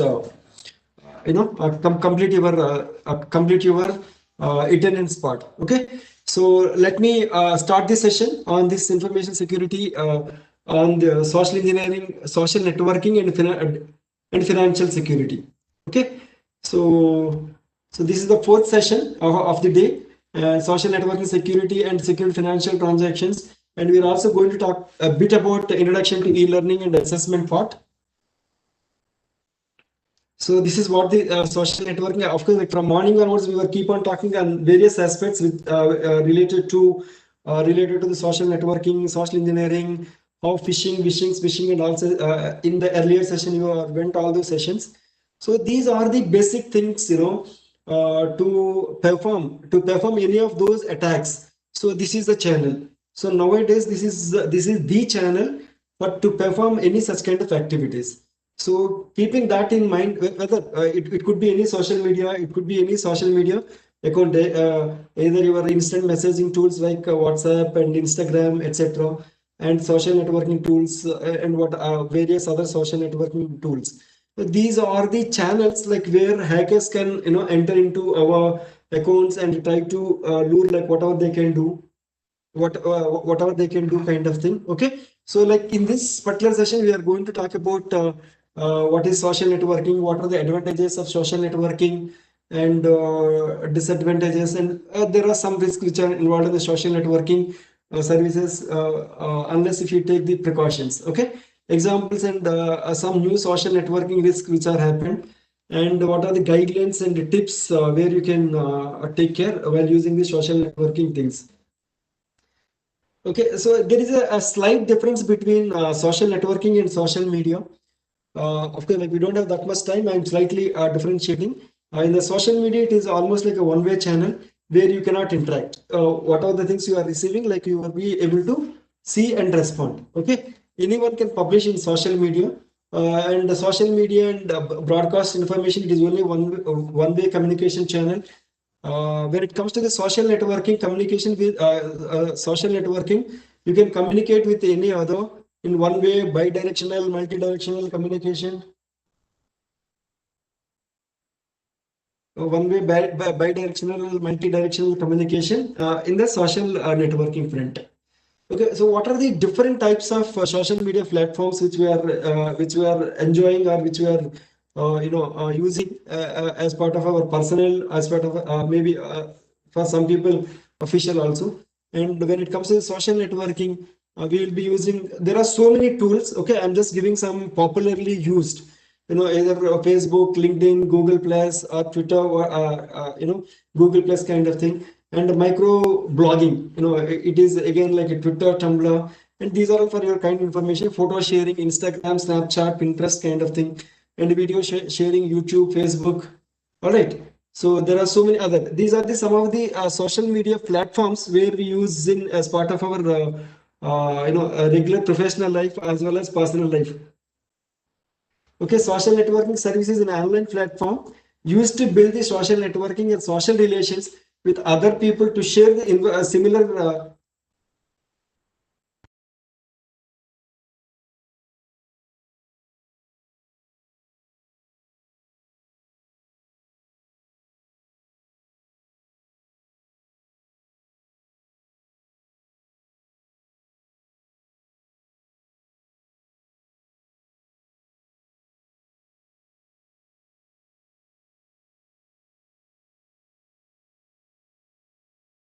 Yeah, sorry. So when it comes to social networking, platform you use to build the social network, like this is just like a net where we don't know like where is the starting point, ending point kind of thing, and to whom all we are connecting. So it is a puzzle or jungle kind of thing where we can see. So what was the basic use of social networking? So we can meet the people across the world, some new connections also we can establish, for various purposes, either for educational purposes or official communication purposes, or to exchange the information, various purposes we use them, and making friendship with people who are very far away, and importantly like profile building. So earlier like we have to go there and we have to do also, we have to show our face to build our profile. But in today's scenario, it is not required. By sitting somewhere, you can build your profile, or you can popularize by yourself. Okay. So we seen how these social networking tools are used in terms of campaigning, election campaigns, or some other means also. Like luckily, government of India has banned some of the mobile applications. Otherwise, there are so many heroes and heroines are celebrities in a way. Like there are more celebrities of various social media and social networking platforms. And like we also exchange sharing of information related to the studies and current affairs, sports, business, transport, transport, movies, latest news. Of course, like, these are the things which we know. All right. We also share data files, videos, music, etc. And photos also will share extensively. We'll share our photographs in our social networking platforms. And if we categorize these are some of the things like socializing, like what were the socializing apps and the career business opportunities. In the earlier session, LinkedIn was also discussed, as a professional building or career building kind of thing. And these are the some of the things, Meetup, Jung, and of course, like there are some thousands of apps are there, and we were not very sure like which app is secure, which app is not secure, and we were not into that kind of thing. Today we are going to discuss only like what are the security measures we can take. We were not jumping or going into the other part. Okay, we'll just see like what are the things we can take care while using any of these things. And we also use these online shopping sites. These are some of the e-commerce sites like where we use it as part of our daily life. I think in a given minute of time, this many number of transactions are happening, either in a social media front or in a transactions kind of thing. Of course, like here we are not talking about anything about the transactions in a given minute of time, how many transactions are happening kind of thing. As per the some of the statistics, in a given second, we were talking about a given second. Okay, in a second, there are more than 152 transactions are happening, financial transactions. I was talking about the financial transactions. It could be any kind of financial transactions, either your online banking, UPI, whatnot, any such kind of things in a given second of time. That many number of transactions are happening. So please see that, like keeping that in mind, like how much of money we were doing, we were transacting by using all these online platforms. Okay, so just only for information sake. And okay. And a social networking service, like if you look into these number of users who are using this social networking, are more than 900 million Facebook users across the world. And these are some of the statistics. There are more than 140 million Twitter users, over 340 million tweets sent in a day, and over 175 million LinkedIn members, over 200 countries. And another interesting factor is, okay, there are millions of images. There are more than millions of images, or images were posted. More than millions of images were posted in these social networking platforms in any given day. So these are the some of the things which are related to the social networking. And if you look into these things, I think someone is also asked. And these are the some of the complaints received on cyber crime gov.in portal. It's run by the Ministry of Home Affairs, and these are the reported crimes. As per the anecdotal evidences, there are more than 10,000 plus kind of crimes are happening in a given day, and which are anecdotal evidences which are reported. But most of the some of the things are reported in cybercrime gov.in portal, and some of the crimes are registered at their local police stations kind of thing. But otherwise, number of crimes are happening. So if you can look into this from January to August, these are the number of crimes which are happened during the COVID lockdown period and unlock period. If you look into the lockdown period, the crime rate was increased because of various reasons. And if you look into the, like what are these kind of crimes which are happening, or like most of the crimes are related to the fake shopping sites, and frauds in the name of humanitarian works and SOS messages. Okay, and new users of digital payments are targeted within old methods like KYC verification, swim swap fraud kind of thing, and phishing links in the name of a COVID news and alerts pushed through WhatsApp kind of thing. Okay, and fake government websites offering financial assistance and subsidies. Once the government has announced some of the schemes, immediately number of fake things will come up. See, for example, once the Prime Minister of India has announced that you can donate your money to face this COVID-19 situation. One UPI account was created and it was circulated. Over the night, more than 8,302, more than 8,300 plus fake UPI accounts were got created. You just imagine. Okay, government has announced it like one UPI ID where like people can donate the money, but in the overnight more than 8,300 and plus fake UPI IDs were got created. Okay, good that we have NPCI here, National Payment Corporation of India. Immediately they have identified all such kind of things. Immediately they blocked all the UPI IDs. Otherwise, you just imagine if 1% or 0.001% of the people donates the money into the particular fake UPI IDs, you can just imagine how much money will have been lost to the uh, to the cyber criminals. So these are the I think that is the fifth point. Fake PM cares UPI IDs to fraudulently receive public donations. So these are the some things which are recorded in the during that particular period of time. I think somehow one of the sir was asking in the group chat like cybercrime portal. Yes, sir. The process is like this. If any cybercrime happens, immediately you can report it in the cybercrime gov.in portal, or you can report it to the nearest cybercrime police station, and they will act accordingly. But unfortunately, most of the frauds are happening out of India. See, for example, like what are the frauds we were talking about? Almost all these frauds are happening outside India. And if it is outside India, if these frauds are happening outside India, legal enforcement agencies also require a lot of permissions to tackle such kind of situations. So I think some of the bills like which were kept in Parliament, if it is cleared, I think those bills may address. Okay, I'll just show you an example in a given minute of time.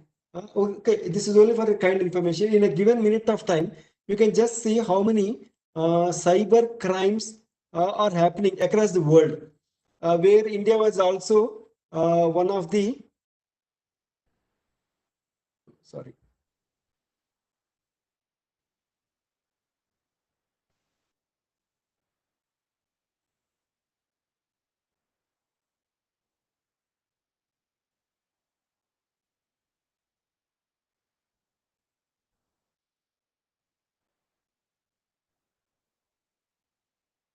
Okay, right. So this is the live cyber, crime threat map. Okay, which is done by the checkpoint. All right. So you can just see like from morning onwards how many cyber attacks are happened across the world. Of course, the numbers you can just go through that live cyber threat map. You also can see this many number of crimes are happening. It is not only in India. So there are so many attacks against are happening against India, and simultaneously India also will do that. So there are three clearly yellow color and blue color. If it is a red color, it is, and if it is a color kind of thing, it is exploitation, and if it is a blue color, if it is a blue color kind of thing, it is a phishing. So this number of attacks are happening across the world. You can just see. Okay, these are the attacks which are happening. Like almost all, there are some organizations and departments, they need to know that there was some kind of attack which has happened. There are so many organizations are not able to realize that that kind of, attack was happened on that particular organization. So that is the present scenario. So that is only the reason that this trying to organize to keep you informed like what are the various kind of things which are happening in this cyber world. Okay. For the organization. Some, I think in the morning also come to the social media, like what are the kind of details which are available in a platform. See some of the statistics, like 80% of the people keep our names rather than we supposed to keep some nicknames or alias names kind of thing, but original names are available, and more than 65% of the people's age is available, and more than some 58% is email addresses are visible, are available in the social media accounts, and more than 29% is home addresses are available. How the home address is available, I'll just show you a small demo. And home phone numbers and mobile numbers. So these are the some of the statistics which we can see. So this much of personal information, personal identifiable information is available in the internet. Okay, someone is asking like what is the difference between darknet kind of thing. Okay, that we will discuss later part, not now. So this kind of information is available. So once this kind of information is available, there are a lot of chances that this kind of attacks can happen. Social networking attacks can happen.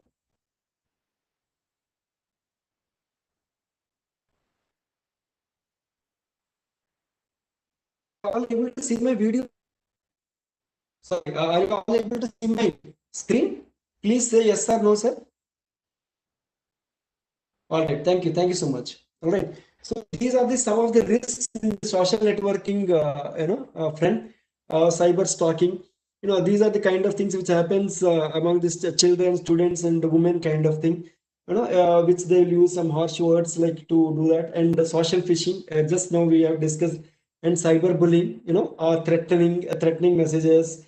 That kind of things are also happening in the social networking friend. Either it is a one-to-one or in a group kind of thing, and the exploitation of personal information and identity theft. Recently, like you might have been seen in the media also, some higher profile people accounts were got hacked, or like fake accounts were created by using their information. All right.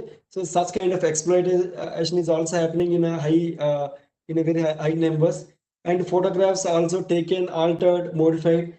Okay. What are the photographs you are keeping as part of your profile, as part of our status, profile pics, or what are the kind of pictures we keep as part of our social media, as a social networking website? Some of the photos and some of the photos may be misused and altered kind of thing, and they may be misused for various purposes. And once this kind of information is available, for example, your mobile number, email ID is available, then they will start blackmailing. Like, we got all your information, we got all your videos, photos, and they will start blackmailing. Whether they really the fraudsters are having or not, that is a separate issue. But they will start blackmailing with all the information. They will start telling, like, this is your name, this is your mobile number, this is your address, and somewhere or other they will get your Aadhaar card or PAN card or some bank details. So these are the details which are available, and your morphed your images are also available. So that's how the blackmailing will start. All right. Illegal content, by using your mobile number, or some by using some techniques, they will be started distributing the illegal content on your behalf. Okay. And some people may face this inappropriate content and contact and conduct. So these are some of the risks which are involved in the social networking. And as I told you, like, younger generations tend to be more trusting and adding people. All right. See, for example, if you know or don't know also, you will be getting some request, immediately you add them, and we don't know who is that person. Without knowing him, if you are adding, the chances are more. And talking to those people continuously, we will be talking to those people and believing people who they say they are in their social networking sites, and revealing the private information, as we discussed. And more trusting when someone is a friend, even they have never met in person, or have a very brief meeting. All right. We might be meeting the people if they call, or if they ask to can we meet in some XYZ location, and if we go there to meet them, and some things, some unwanted things maybe start triggering on us. So this is one case which has happened. It is not so long, which is a case which has happened in Bangalore somewhere in the month of January. So the relationship, it is only a 3 months relationship. So what is this case is talk about is only, so the cyber fraudsters himself introduced it to a lady, and the lady is a 42-year-old lady, and she is a widow. And this fellow introduced it to that lady was, he was a doctor, he's working in a UK. So they built the relationship, and they in one fine day they decided, like, they wanted to get married. So that is how the relation went. And so he told, like, he is coming to India with all his money and gold and all such kind of things. And she is also believed, and he's also keep posting someone's images to her, like where he is, where he is, which airport, all such kind of information. So finally, he said, like, he landed up at Mumbai, and from there, like, he wanted to travel to Bangalore. So in the meantime, he was stuck in the customs. So he asked to send some money. That lady believed and transferred initially 15, 16 lakhs, and to clear the customs. Then he told, like, GST. Then he told some other issue like that. He started telling all the things, and this lady is keep on transferring the money. Of course, we don't know, like, whether this lady is having that money she borrowed, or what she has done. But somehow, somewhere or other, she transferred, somewhere around 71 lakhs to that person account. And next day morning, she realized that like he is not picking up the call, and she realized like she was cheated. Then she approached the cybercrime police station, and they registered FIR and all such kind of things. Also, all such kind of the formalities will happen. But by the time she realized, and the police people started acting, legal enforcement agencies have started acting.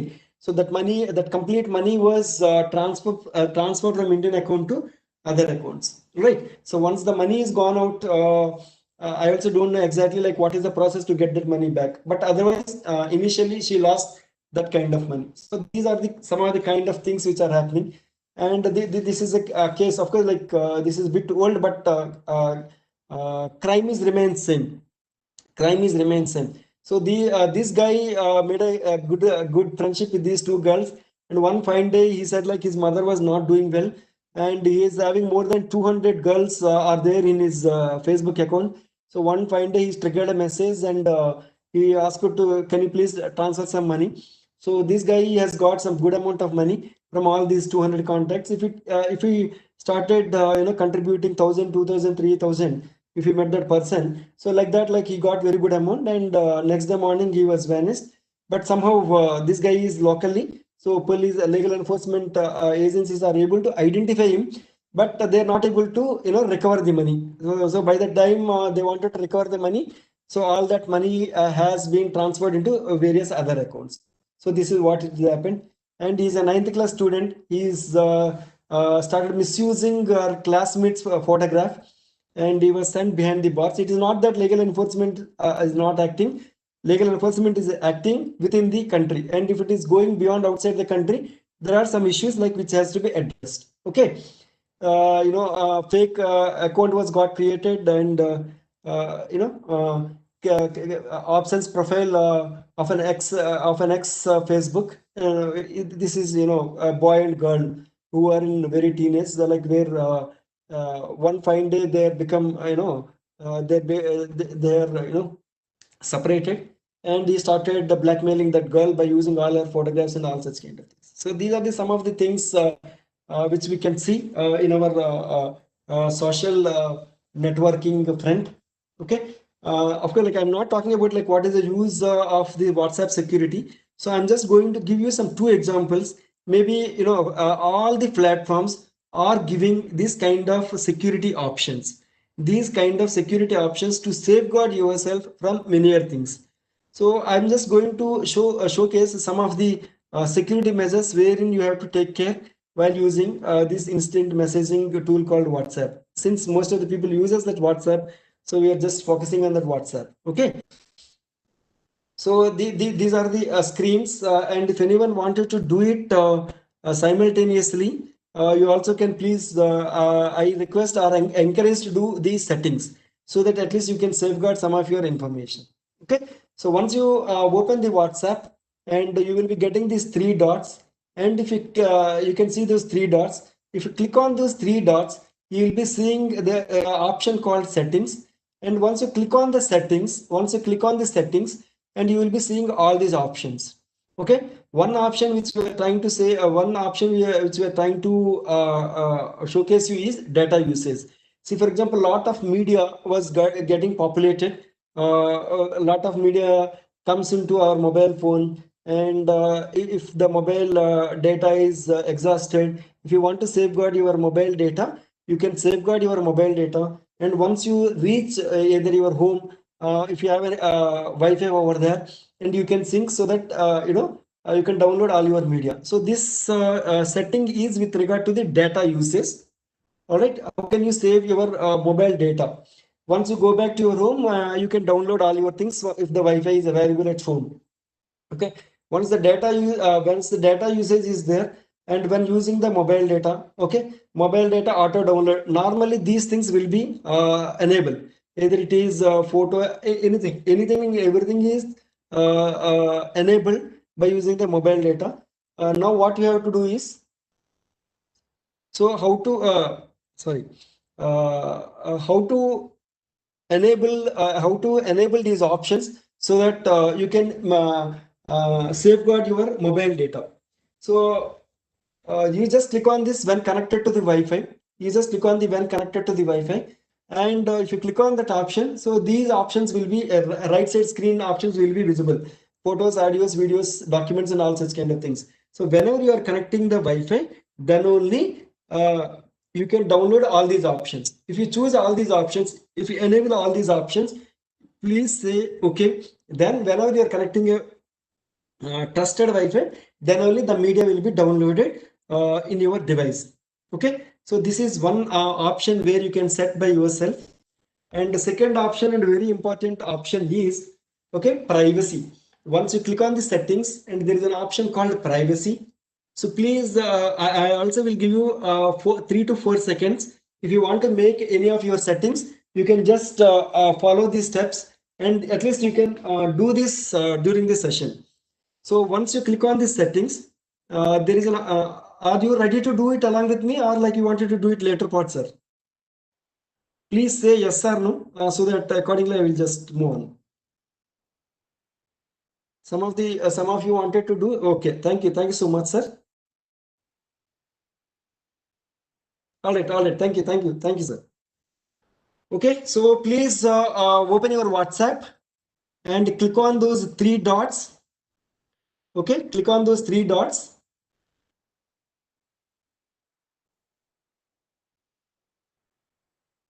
and click on the settings. Click on the settings and click on the account, the first option. Okay, click on the first option, accounts, and click on the privacy. Click on the privacy. Once you click on the privacy, you will be getting all these options. Okay. Once you go to the privacy and click on profile photo. Click on profile photo. So the reason why I'm saying, all right, thank you so much. I was also bothering about other people also, sir. Please allow me some time. All right, click on profile photo. By default, it will be there for everyone. And if you choose only my contacts, there are two advantages. So everyone, like whoever they're trying to add you into their WhatsApp group, they cannot add you into their WhatsApp group. You will be getting a notification. If you are interested, you can join that group. If you are not interested, you need not to join the group. That is one thing. And second aspect is, like if you choose only my contacts, like who are there in your contacts, only those people can see your photo, your profile photo. Okay, so this is one setting where you all can, and at the same time ensure that your family members also follow the same thing. Okay, so that is one thing. And we also recommend to have a two-factor authentication to safeguard all your data. The second option is, once the profile photo option is over, and you can just click on the finger print lock. This is the two-factor authentication, wherein it will ask you to provide the pin. If you provide the pin, then only it will open the WhatsApp. You just click on the fingerprint lock. Once you click on the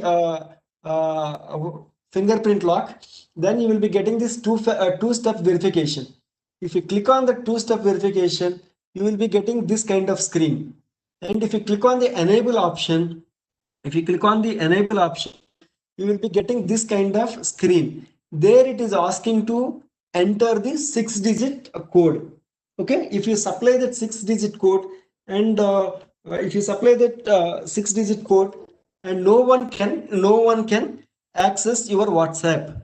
So WhatsApp cannot be opened by any other person unless and until you give the password. Okay, so that is the two-step verification or two-factor authentication, which you can enable it and safeguard your data. And the second thing, email address is there, and reset your pin. If, for example, if you forgot the two-step verification, it is not mandatory. If you are able to remember, you can remember it. That time you need not to provide your email ID. All right, you can skip this option also. Once the given the two password, then automatically you will be done with these settings. So this is the some privacy settings which was given by the WhatsApp. So you can enable all these options, and safeguard you. So for example,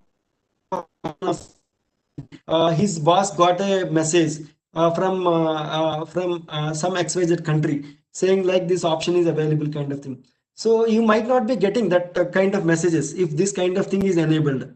Okay, you will be getting a notification. Once you clear the notification, then only you will get the message. Otherwise, you won't get the message. All right. So these are the some things where you can do it by yourself and safeguard yourself from the fraudsters with regard to the WhatsApp. Okay. And one more thing, like lot of media will come, like a lot of images, good morning, good night messages. A lot of media will come on to in our WhatsApp groups.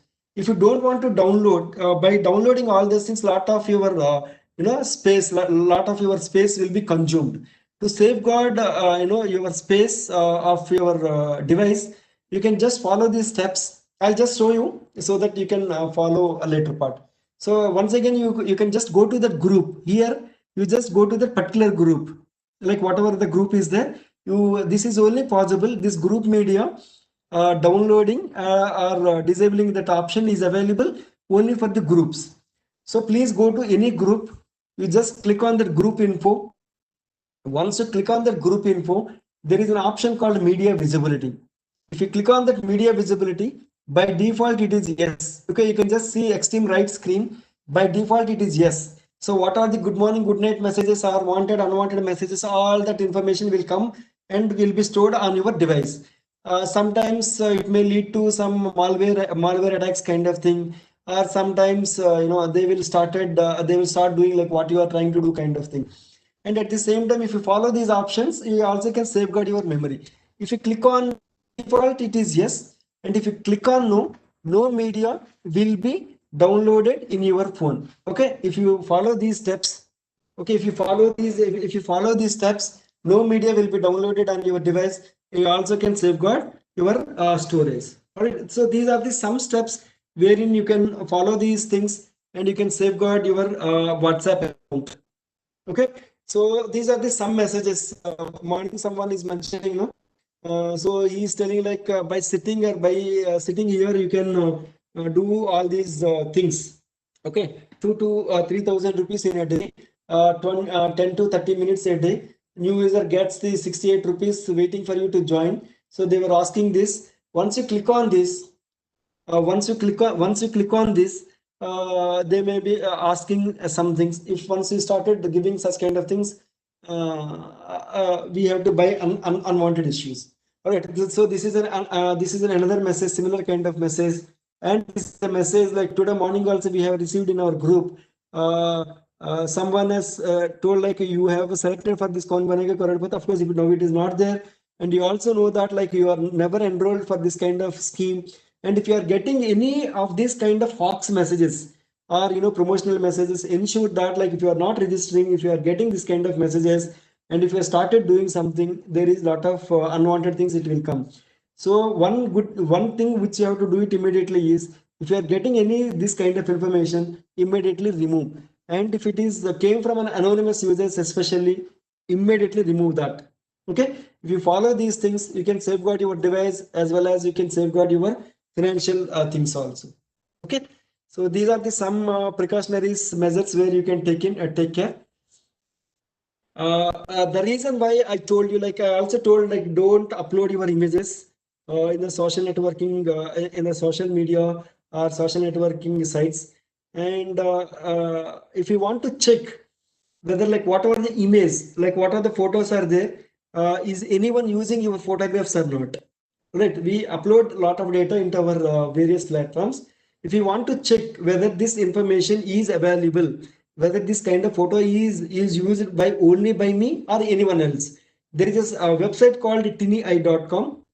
All right, so I just clicked on this tinei.com, and here you will be getting on top you will be getting an option called upload photo. I have just uploaded my ISEA photograph, and I found like there are more than 10 people are using this ISEA logo other than me. Other than me, there are 10 people who are using this ISEA logo. All right, so this information you will come to know. If you come to know this information, like who are all using other than you, your photographs or your information, if you come to know, then you can send a mail and you can resolve that issue. and if they are misusing for various purposes, and you can also approach the LES to resolve such kind of issues. Okay, so this is one website wherein you can find out like any of your images are used by any others or not. Okay, so this is another thing is, this is my photograph I have taken and I have uploaded, and I just went to this pic2map.com. There I have uploaded my photograph. Once I have uploaded, my photograph, you can just see like what kind of information is giving. One photograph, as I told you in my in the earlier part of the session. So one photograph will give you the complete information. Okay, so this photograph was taken by using the Moto G5S Plus, when it was taken, and what is the address and where this address is located. You can just see in the Google Maps, not only the server location, your photo also will give you your location. Okay, and what is the city and what is the country and what is the longitude and latitude. Okay, do you need any other details other than these details to attack or to perform any kind of attack on you? Okay, so you just see with one photograph, with we all know like one photograph is talks about more than 100 1,000 words, but one photograph is giving our complete information. So where is the privacy? All right, so this is the these are the some more details where you can see our photograph. Whenever you are uploading that photograph into that kind of website, like what are the details someone the fraudsters will fraudster is getting. So if this kind of information is available with the fraudster, he will start blackmailing. So this photograph is there. So he got to know like where you are residing, his name, your mobile number, all this kind of information is there. Then they will start blackmailing. So this kind of thing may happen for the either for a man, woman, or especially for the children. These are the kind of things which are very, very dangerous. I'll just tell you, recently there is some kind of thing which has got popularized. One engineering boy, he received a call. He is received a video call, and he also knows that that video call came from a number where he never seen that number in his contact list. So somehow he picked up. He picked the call, and after few seconds, one nude video started displaying, and this boy is seeing that nude video, and the person who forwarded that who called this person is also recording his video. Like when he's watching the nude video, he is also recording like the boy is watching that video. Okay, so that is happened some 2 to 3 minutes, and later part he started blackmailing. So I have a video like where you are watching this kind of things.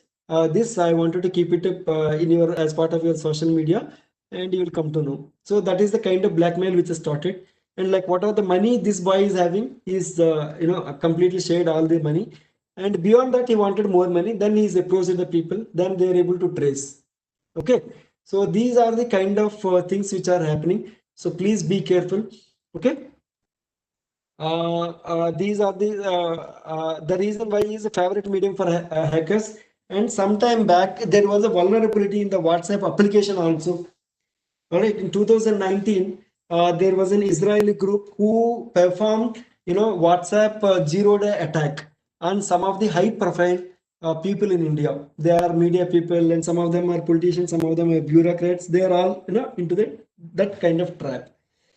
So by using the WhatsApp vulnerability, he started calling all the people, and you need not click, or you in boy's case he's clicked it, but in the zero to vulnerability case you need not click. You will be receiving a you will be receiving a missed call, and immediately your device will be compromised, and immediately after that, then like whatever you are doing, all that information is going to that hacker's hands. So that kind of things are also happened in the WhatsApp in 2019. That is a vulnerability, and WhatsApp also don't know. Later part they realized that there is a vulnerability. Then they fixed it, and they have released the new version. So that time, if you are not able to, if you are not updated your WhatsApp, then there are issues can happen. Like that kind of things can happen to anyone also, right? So that is only the reason. Whenever it is there, like you have to update all these kind of things. Okay. And how many of you are using the Facebook account, sir or madam? All right, I'll just briefly discuss about, okay, I think many of you are using. Are you all done these privacy settings for your Facebook account? Please say yes or no, privacy settings and settings. Okay, I'll just briefly show security measures, what you can do it for your Facebook account.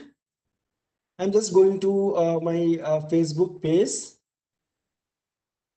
Okay, so this is the Facebook page I have opened myself. Okay, this is our ISCA Facebook account. So once you open this Facebook account, you just click on this account, and there is an option called settings and privacy. And these, of course, like many of you people might have been experienced or kept these privacy settings kind of thing. And if any of you have not done, kindly do these settings so that you can safeguard your account. Okay, privacy, you can just click on the privacy checkup. You can just click on the settings and privacy. And once you click on this thing, you can just click on the settings. Once you done the settings like this is the information which you will be having.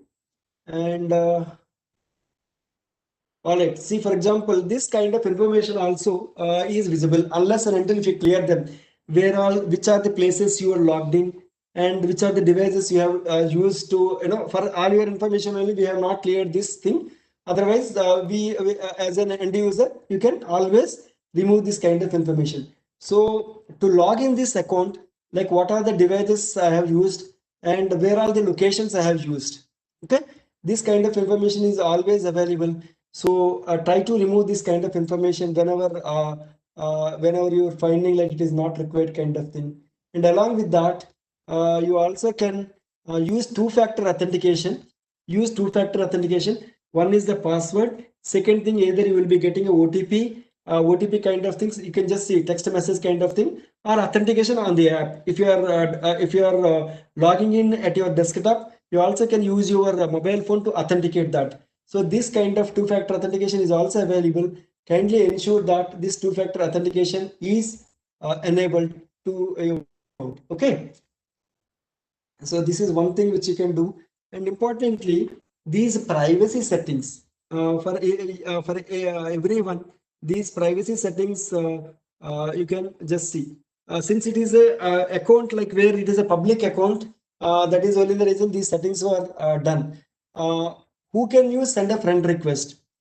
Like from whom all you are requesting a friend request, either a known people or your friends or from your family. All right, if you click on the edit, you will be getting all these options. Is it everyone?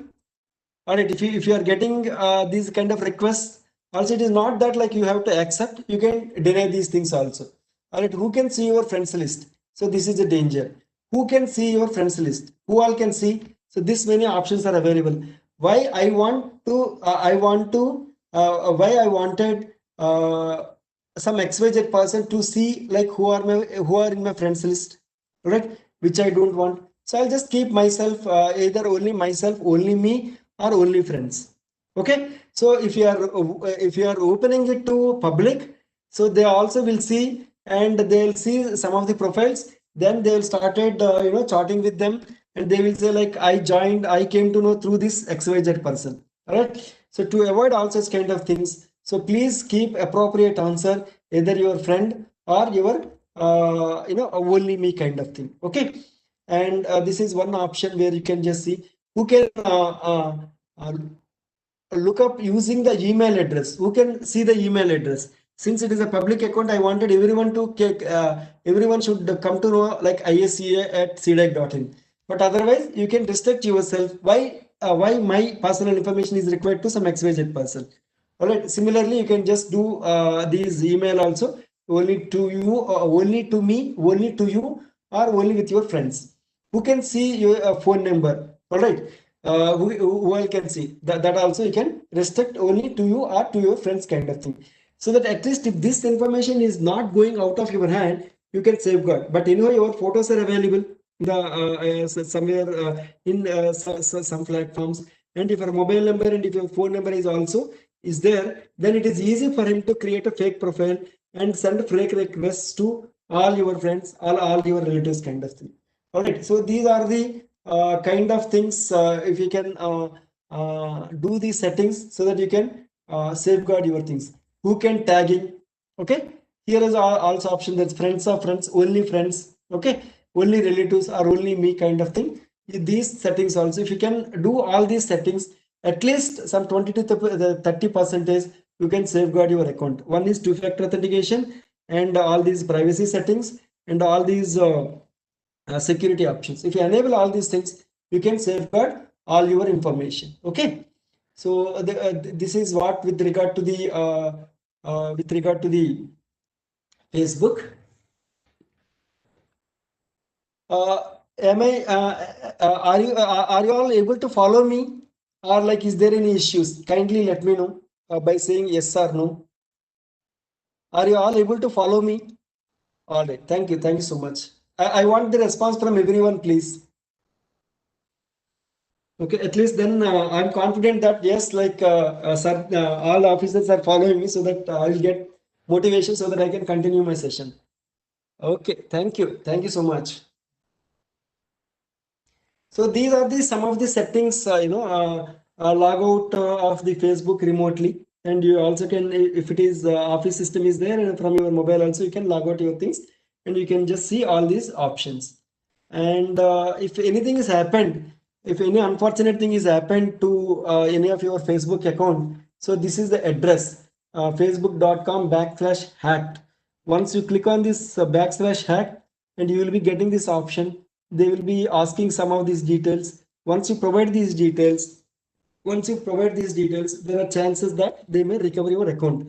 But to avoid all these kind of things, so as we discussed, please keep a two-factor authentication to safeguard your information. And another thing, whenever you are posting any photographs, all right, nowadays, like what are the mobile phones which we are using, all, say 160, 64, 128 megapixel kind of thing, and the resolutions are all very high. So if you started posting that kind of pictures, you are seeing like what kind of information is going out of our hand.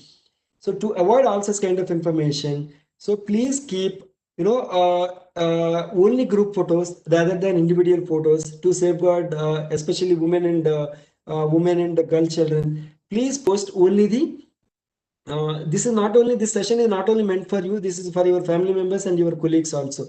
All right, so that is only the reason we were talking all these aspects. So please ensure that some low resolution images are used so that it cannot give you any such kind of information. One is the low resolution images, second is group photos rather than individual and high resolution photos. And if you follow these settings, restricted to only your friends or your relatives and family members, then you can safeguard your thing. At the same time, you also might not be giving your personal information to other people. I'm just talking, sir. Those things are not there in the slide. Okay. So to report a profile, if some profile is act like that is what like we have discussed it just now. Thank you. Thank you, sir. And as I shown you the cloning kind of thing, to avoid that, like we have to do all these kind of things. To avoid risky by social networking, like what are the precautions one should take care? Be careful about the information you put in on online. That is like your personal identifiable information. And remember, don't put your personal information, all right, and photographs, and keep limited information. Otherwise, there are so many things which are happening. After like we're not having that much time to discuss all these case studies, but that is only the reason. In a single sentence, I'm telling, try to keep avoid or minimal amount of information should be available in the social networking sites. Most of these sites and service providers were providing these privacy settings, which I just gave you an example for WhatsApp and Facebook, and similar kind of things are available for all other accounts also. Be careful if you want to meet a social networking friends in person, and please ensure that if at all if you are meeting that person, meet with the personal with your family members, and at the same time in a crowded area rather than an isolated location, right? So don't ever click any suspicious links while logged into a social networking accounts, especially like the kind of messages which I shown. So don't encourage such kind of messages. Try to remove such kind of things. And you might be wondering, like, there are so many things which are happening when it comes to the mobile applications. Once you install any mobile application, any third-party mobile application, if you are not checking properly, ads and everything will come along with that mobile application. So, which creates an unwanted issues. All right. So please ensure that if at all if you are downloading something, please go to that legitimate website. From there, you can download the things. And if there are download is not available, if it is redirecting over there, please go to that particular Play Store or iOS store and download from there. Okay. Please try to do it through only legitimate websites, and install good and latest antivirus software systems like we were talking about. And don't ever run any javascripts while logged into your social networking websites. It may lead to it may lead to some unwanted issues. And try to use the virtual keyboards, like virtual keyboards, where the possibility to enter your password for better security, as they cannot be captured by the keyloggers. If the keyloggers cannot capture these virtual keyboards, because every time the keyboard layout changes. Okay, so these are the some things wherein you can follow, and try to follow these 90-60-30 formally. Once you get up in the morning. But earlier we used to follow these things, but because of the various issues, like we use this. But try to follow this 90-60-30 formula. Once you get up in the morning, don't touch your mobile phone at least for 90 minutes. Once you reach your home, don't touch your mobile phone at least 60 minutes. You can spend your quality time with your family members. And don't touch your mobile phone before you go to the sleep. 30 minutes, at least before 30 minutes. Please don't use these phones for if getting any unwanted messages kind of thing. Of course, like, there are some emergency messages wherein we have to attend, but try to follow these some of these things, these 90-60-30, at least to get a peaceful sleep kind of thing. All right. So whenever, of course, like, this is not related to the session, and hygiene aspects I'm just talking about. So if you keep your head in 0 degree, it is only 4 degrees. And if you keep your head at 45 degrees, the 4 kgs become a 22 kilos. And if the head, if you keep it 60 degrees, it is become a 27 kilos. So these are the kind of things which are happening. So please be careful while you are accessing any of your mobile phone, laptop device, or whatnot. Okay. These things, like, we see, like, a lot of fake messages kind of thing. How to spot these fake messages? The intentions behind creating these fake messages are, to promote violence or individual groups on the basis of race, religion, and sexual preferences or other social cultural factors. Instruct and promote crime and violence, or unsafe behavior, and gaining unauthorized access to computers and attempting a fraud or a terrorism kind of thing. So these are the purposes for creating this fake content. So please be careful if you are getting any message. Try to see yourself, whether why should we forward. The first thing is, like, why should I forward that message to other groups? If it is a really information, you can forward. But if it is a message, like, where yourself felt like, there is some suspicious message, then don't try to forward. Don't forward such kind of messages. Okay. And how to spot that kind of fake messages? What is the source of that particular message, where it has where it has arrived? And you just try to read beyond, like, what was written over there. Then you will come to know, like, whether it is true or false. And check, like, who is the author of that message, and supporting, like, is there any supporting sources kind of thing, and what is the date, and is it a biased or it is a uniform message? People may create for joke purposes. And before you forward that kind of messages, uh, ensure checked with some of the experts. So please kindly answer me. In my WhatsApp group, okay, there are more than 250 users are there. So I made all 250 users as a group admins. I hope I'm making sense. I made all 250 members as a group admins. Okay, one message was got posted from that WhatsApp group. One message went to some other groups. Okay, and which is a offensive message. And who are all comes under the LEA, legal enforcement agencies. Who are comes under the crime? Who are comes under the crime? Is only the group admin or all the admins? I want response from everyone, please. All admins. All admins died. Okay, all right. Thank you so much. All the group admins of that particular group are comes under the crime. All right.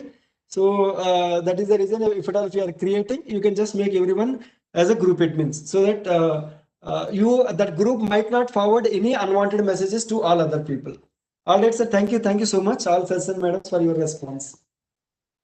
Okay, these are the some things. When it comes to India, our PIB has associated with the fact check people, and they are also PIB is also running a Twitter handler to say like whether this message is true or not. And please visit this Twitter handler of PIB, so that before you forward any message, kindly check whether this message is true or false. So many messages are getting populated, so kindly check this that message is true or not. After that, you can start it. You can decide yourself whether you wanted to forward or you wanted to stop there itself. So these are the some fake messages which are got popularized and which is certified by our PIB. Okay, when is the lockdown and what are the steps kind of thing, and fake news, and these are the kind of thing. Government launches a beta version of the video conferencing tool. Okay, so these are the some of the things Twitter told like these are all fake and unwanted messages. Excuse me. Yes, we okay. When you do, of course, like we are running out of time. I'll just make you some bullet points when it comes to the digital payments. Whenever you are making any digital payments, whenever you are using any wallets, okay. Whenever you are using any wallets, whenever you are making any digital payments, whenever you are doing any UPI payments, kindly ensure some of these steps. Okay, whenever you are kindly share PPT, we'll see definitely sir, we'll try to share that. All right, whenever you are using any credit card, debit card kind of thing, okay, ensure that whenever you are typing the pin, ensure that like no one has seen that kind of pin. And if any fraud has happened with regard to the credit card, please ensure that you should make a complaint with the bank. All right, your source bank and the cybercrime police station within 48 hours time. If any credit card fraud happens, please ensure that if you report if you report this crime within 48 hours time to the bank as well as cybercrime police station, there are chances that you will get your money back. Okay, within 48 hours time. But whereas in the case of ATM theft, ATM card theft, or in misuse of that ATM card kind of thing, you have to report within 24 hours. But 99% chances are you might not get your money back. All right, in credit card side, 99% chances are there. If it within 48 hours, kindly note it is a 48 hours. And if it is a ATM card, 99% chances you may not get your money back in spite of so many rules and regulations. All right. So whether this ATM machine is correct, whether this ATM machine is true, is it a right ATM machine or a false ATM machine? Can anyone say, please say yes or no? False, false. Very good. Right. Thank you. So the difference is if it is a true or if it is a genuine ATM machine, there is something light is blinking, and if it is a false ATM machine, light won't be there, and some skimmer is attached. So through that skimmer, all right. So on top and on right side top, you will be seeing that skimmer. So that skimmer will capture your details. Nowadays, sophisticated skimmers are available, and the camera was attached here. You can just see. So this is how this is a sophisticated skimmer. Skimmer is attached, camera is there, and once you enter, it will capture all your details, and it also it captures your ATM pin. And after that, the your entire ATM will be cloned, and that will be used for various other transactions by other than you. Okay, so these are the some of the screenshots like where skimmers are used to skim your ATM cards or credit cards. So please see that. So please ensure that if that kind of scope is not there, kindly keep your finger over there and try to enter that pin so that no one can see. So whenever you are doing any online financial transactions, whenever you are doing any financial transactions, please ensure that there is HTTPS is there, lock symbol is there, and if you click on this, symbol, if you click on this antivirus symbol, and you will come to know the digital certificate. All right. So one thing you have to check is HTTPS. Second thing you have to check for this padlock, and third thing you can check for this certificate once in a while. If these HTTPS and padlock is there, then only you enter your user credentials, which are your username and password. Otherwise, don't enter. Okay.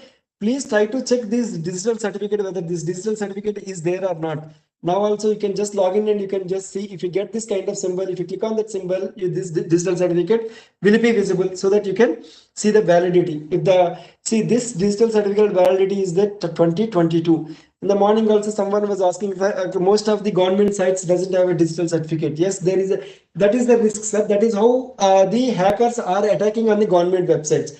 So our government website should be audited properly. They should be given some audit certificate like it is fit for host. After getting that kind of certification, you can just go for the hosting of the application, or you can go for the website hosting.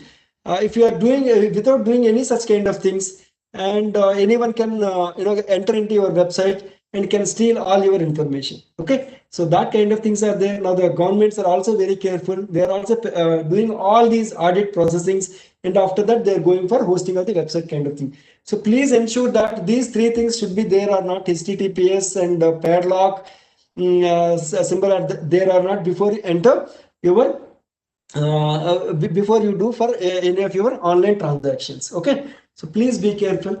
Of course, like when you are talking about an online shopping, you might be saving your credit card, debit card details into the things. So my sincere advice, personal sincere advice to all of you is, whenever you are completed any transaction in any website or any platforms, all right, so please remove all the details. Either it could be your iPhone, either it could be your Android phone, or it could be your websites kind of thing. Whenever you are doing a transaction, before the transaction only enter your credit card details. Once the transaction is over, kindly remove those card details. I'll just tell you, one of my friend recently purchased an iPhone, and he started it when you are, we are not against to the any devices, but unless if you take the precautions, there is always a danger involved in it. So what he has done, he purchased, and if he want to register and if he want to access all the things, and we have to give a credit card also, credit card or debit card details we have to give, and he's given those credit card details. So he started downloading some game. He purchased he's downloaded that game and he started playing that game. And to get his private plane operator license, all right, it is a game. As part of the game, so he has to perform some of the activities. He's completed that activities, and he has to do some shooting and all such kind of things. He's performed all those things. To get a private license, the next version of the game, he has to pay money.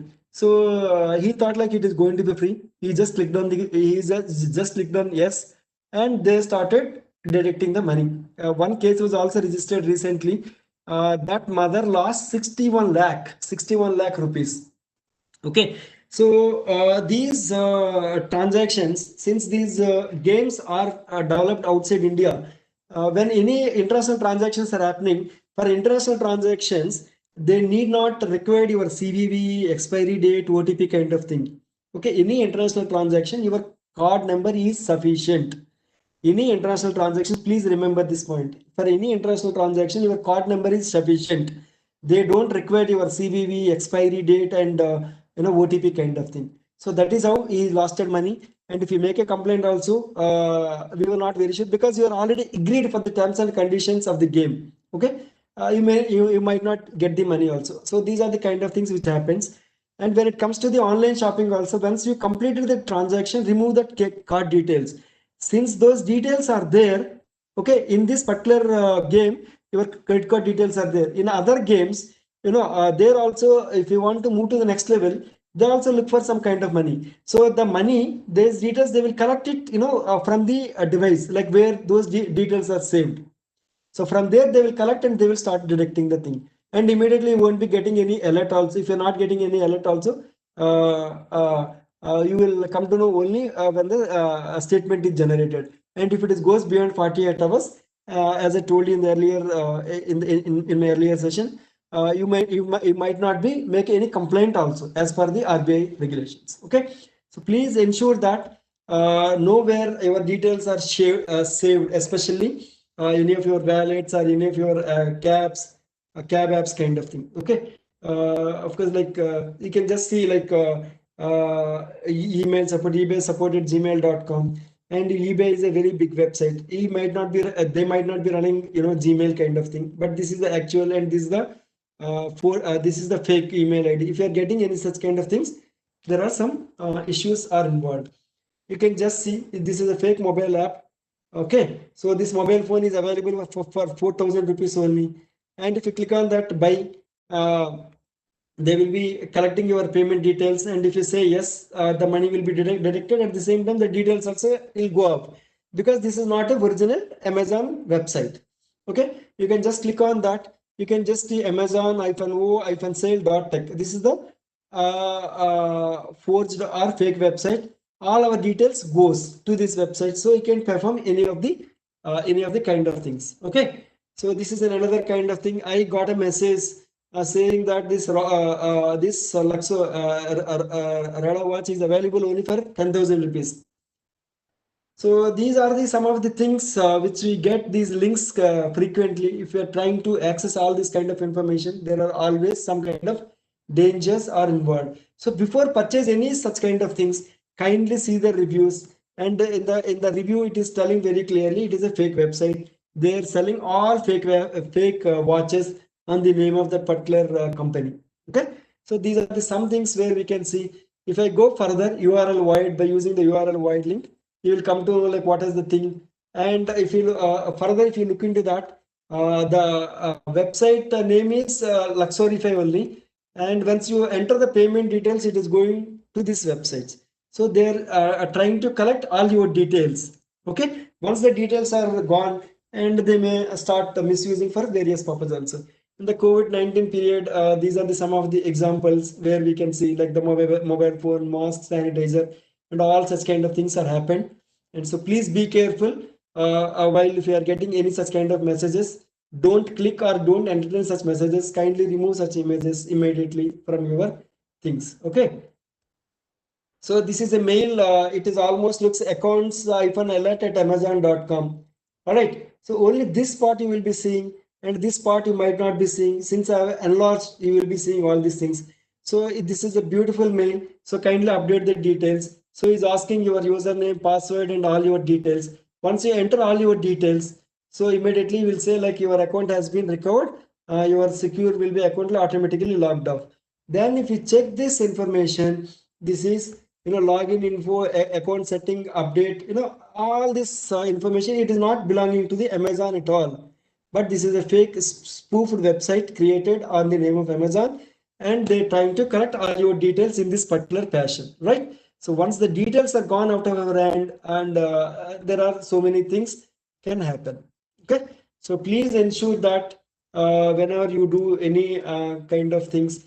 All right, so here, whenever you are entering any of the credit card details, here they're telling very clearly, you can remove it by visiting your account. You will save your card account for your convenience. They're telling very clearly, it will be saved.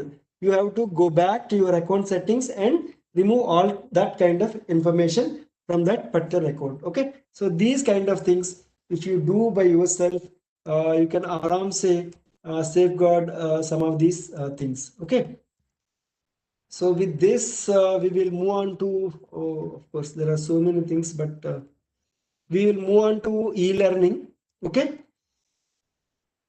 so as morning we are told by Vyas sir, like we are also created cyber hygiene practices course. Okay, I'll just share that link with all of you, and we'll be sending a we will be sending that link to all of you also.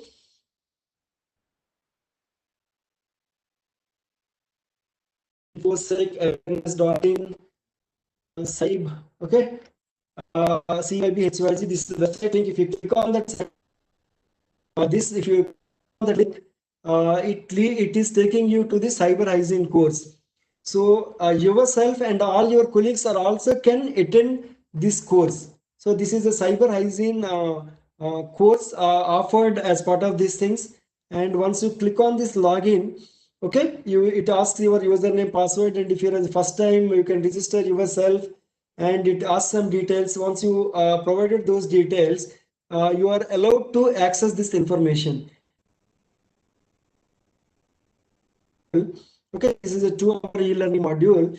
So what we suggest you is, we suggest you to go through all this module. Once you complete this course, and you will be having a small assessment, and after the assessment you will be given a certification, like you are a cyber hygiene course completion on cyber hygiene practices. Okay, that certificate you will be getting, and I will be sending this link to all your registered email IDs either by tomorrow or day after tomorrow. Okay, and you will be getting one certification also. This is one thing which you can access it immediately. I am just moving a bit faster in interest of the timing. Okay, that is one course which I just talked about. This is a cyber hygiene course. Once you click on the login and it asks for the registration details, you register yourself and you can access all this course. Like what is the desktop security, mobile phone security, USB security, tablet, iPad, and all such kind of information access. So these are the some of the topics which are there, and all the topics are loaded with very good images and very good videos, and this complete content is loaded with lot of images and self-explanatory material. All required videos are there as part of this content. So I request everyone, not only you all can suggest to all your colleagues also to undergo this course. Whoever undergoes this course and complete this course, you will be getting a course completion certificate. And another advantage of this course is available in bilingual. It is available in English as well as it is available in Hindi also. Okay, so this, for example, mobile phone security, it is available in Hindi first, later it is available in English. Okay, you can play video and you can test your knowledge also once the session is over. Okay, beautifully this was done. Okay, one more thing, I'll be forwarding this link to all of you either by evening or by tomorrow morning. This link, this generic cyber security course and quiz. Once you complete this quiz, okay, there only you have to give your feedback, and after you have to complete your assessment, and after that you will be getting a participation certificate. You can download your participation certificate, and one email link also will be receiving to download that participation certificate. But now the participation certificate was stopped temporarily, and we were ensure you that like that will be cleared within a day or two at ministry level, and that certificate we will upload with all authorized signatories, and you can download your participation certificate and you can submit it to your office. Okay, that is the one proof like where you can submit your certification. Right, these are the two certifications are offered under this generic cyber hygiene course. Okay, so one is this generic cyber hygiene course. You will be undergo one quiz and a small assessment and feedback, and after that you will be getting your certificate. That is one thing. And second thing is, like, you also can enroll yourself for the cyber hygiene practices and complete that course, and immediately that assessment link won't be appear. You have to complete all the modules, and after 8 to 10 hours time only, that assessment link will be opened up for you.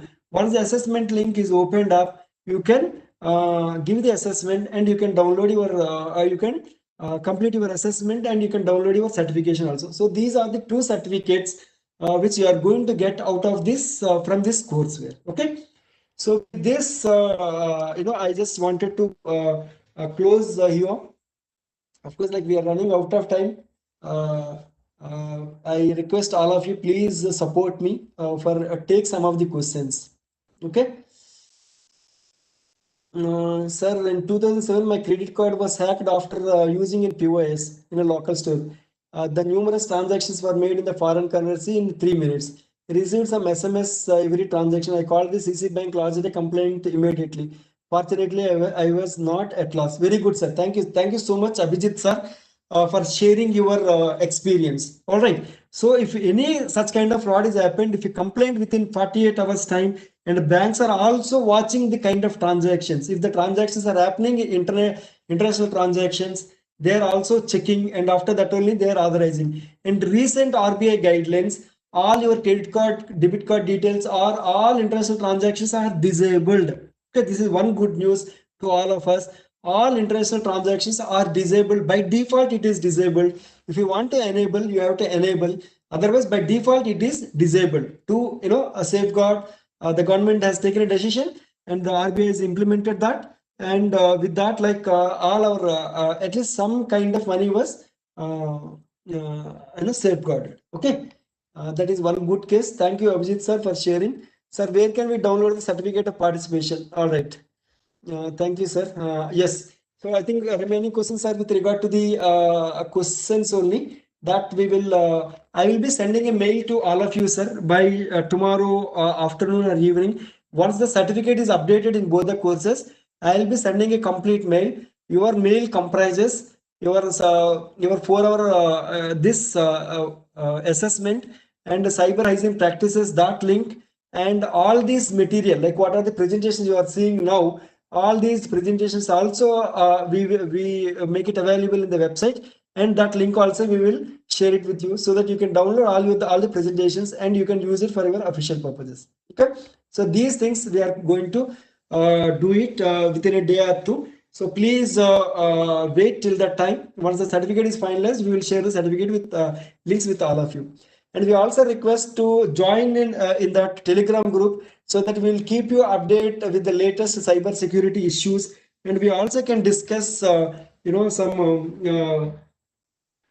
issues related to these cyber security at your organizational level, at your personal level also. Okay, that group is meant only for the government officials. Only government officials will be there. Okay, we are sharing only with the government officials, and if any unwanted things are happening, immediately we will remove them. Okay, so that group also it is there. So try to join in that group, in that group, so that you will get the latest updates in that regard. Okay, and I also request, like we are facing a lot of issues, information is went from the ministries to all your MeitY to all the ministries, the communication, but the nominations we are not getting. But luckily we got all your nominations within 2 days. Okay, in the same way, if you like this session, kindly promote this information across your ministry and departments to nominate remaining officers who are not attended this session. Remaining officers also may be nominated for the subsequent session. So our next session is on 5th of January and 8th of January. So for those sessions also, ensure that your colleagues are nominated for that respective sessions. At least they also will get, and they also will get some knowledge about this information.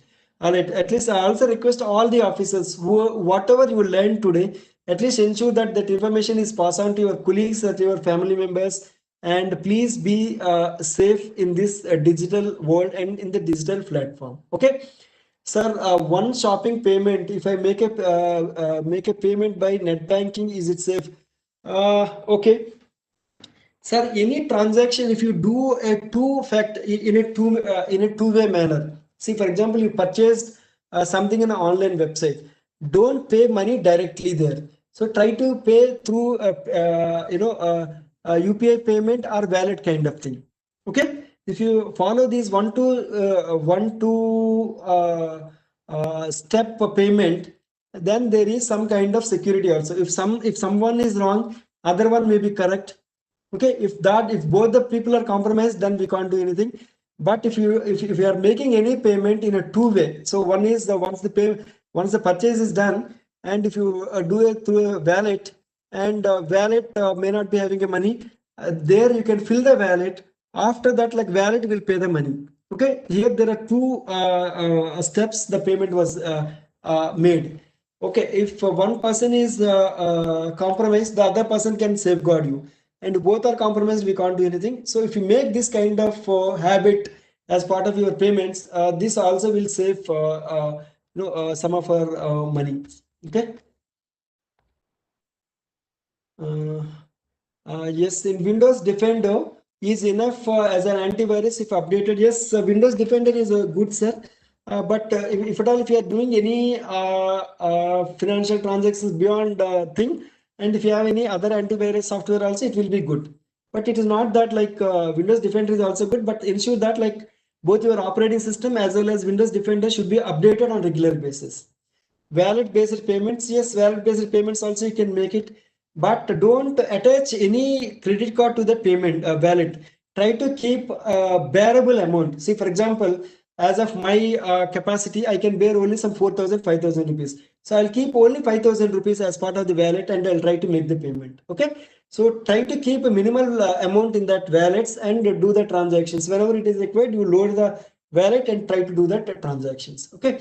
I want to ask a question. All right, sir. 1 minute, sir. I want to ask a question. Are banking apps downloaded from App Store more secure for a transaction doing it online through net banking?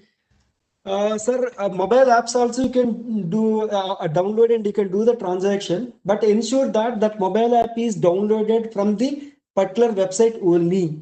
From the particular website only.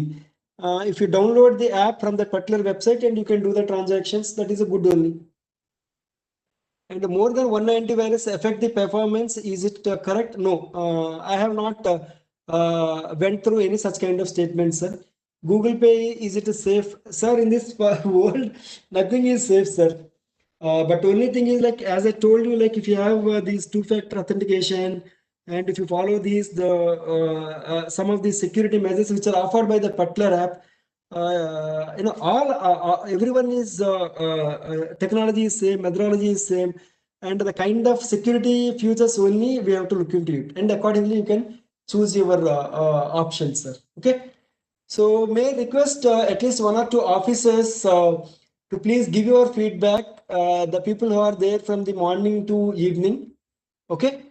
So may I request at least one or two officers to kindly leave the feedback before we close the session. So kindly write down your name, sir. I wanted to enable your mic. Any officers are ready to talk, either in Hindi or English or whatever the language you are comfortable. Very good session. I really, yeah, thank you. Thank you so much, sir. At least one or two people, one or two officers are willing to talk. So please let me know. You wanted to talk, madam? Vedavati, madam, you want to talk? All right, all right, all right. Okay, all right. So we will share you the feedback. So kindly share your feedback in that thing. Not only the positives, you also suggest like what are the things. Yeah, I will unmute you, sir. Thank you, thank you. Mahik Garg, Mahik.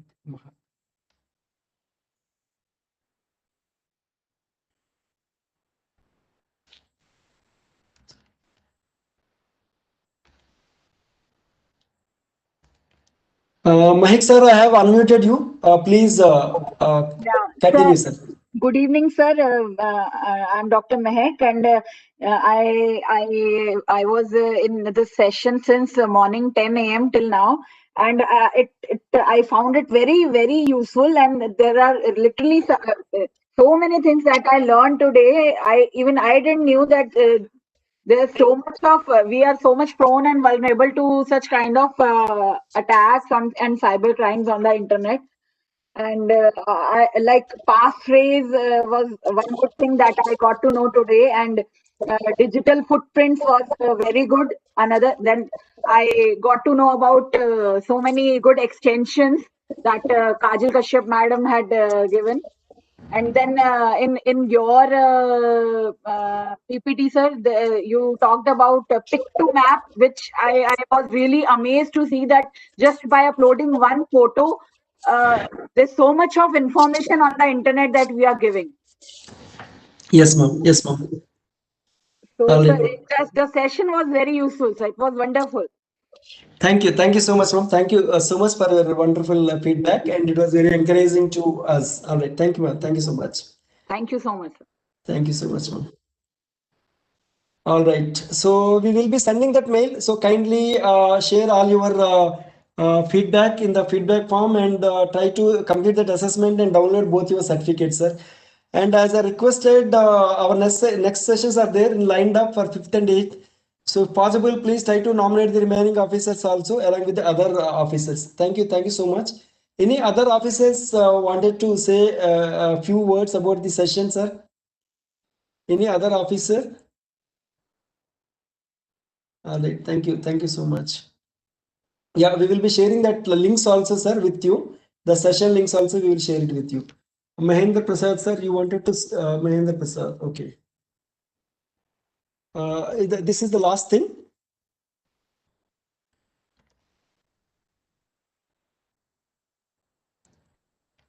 Yeah, Mahendra sir, I just unmuted. Yeah. Good evening, sir. Good evening.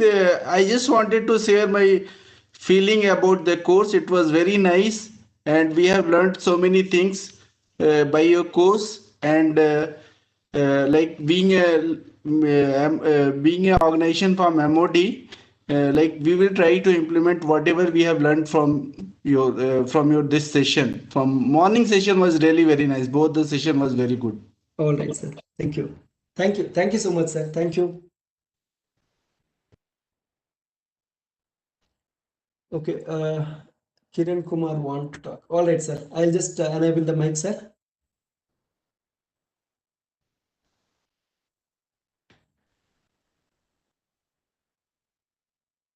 Yes, ma'am. I have unmuted you, Kiran Kumari, ma'am. Yes sir first of all thank you so much आज के session से हमने बहुत कुछ सीखा will try to implement on this daily life like such as Facebook how to use Facebook from security about WhatsApp and online transactions. Thank you, This ma'am. is Okay. really this is the wonderful information. जानते तो हम सब हैं लेकिन हम लोग implement नहीं कर पाते हैं तो we would like to implement. Thank All you. right, ma'am. All right, ma'am. Thank you. Thank you for your kind words and ensure that like you follow these things so that you can safeguard yourself and family and as a whole organization, and it leads to national security. All right, that's what we wanted to say.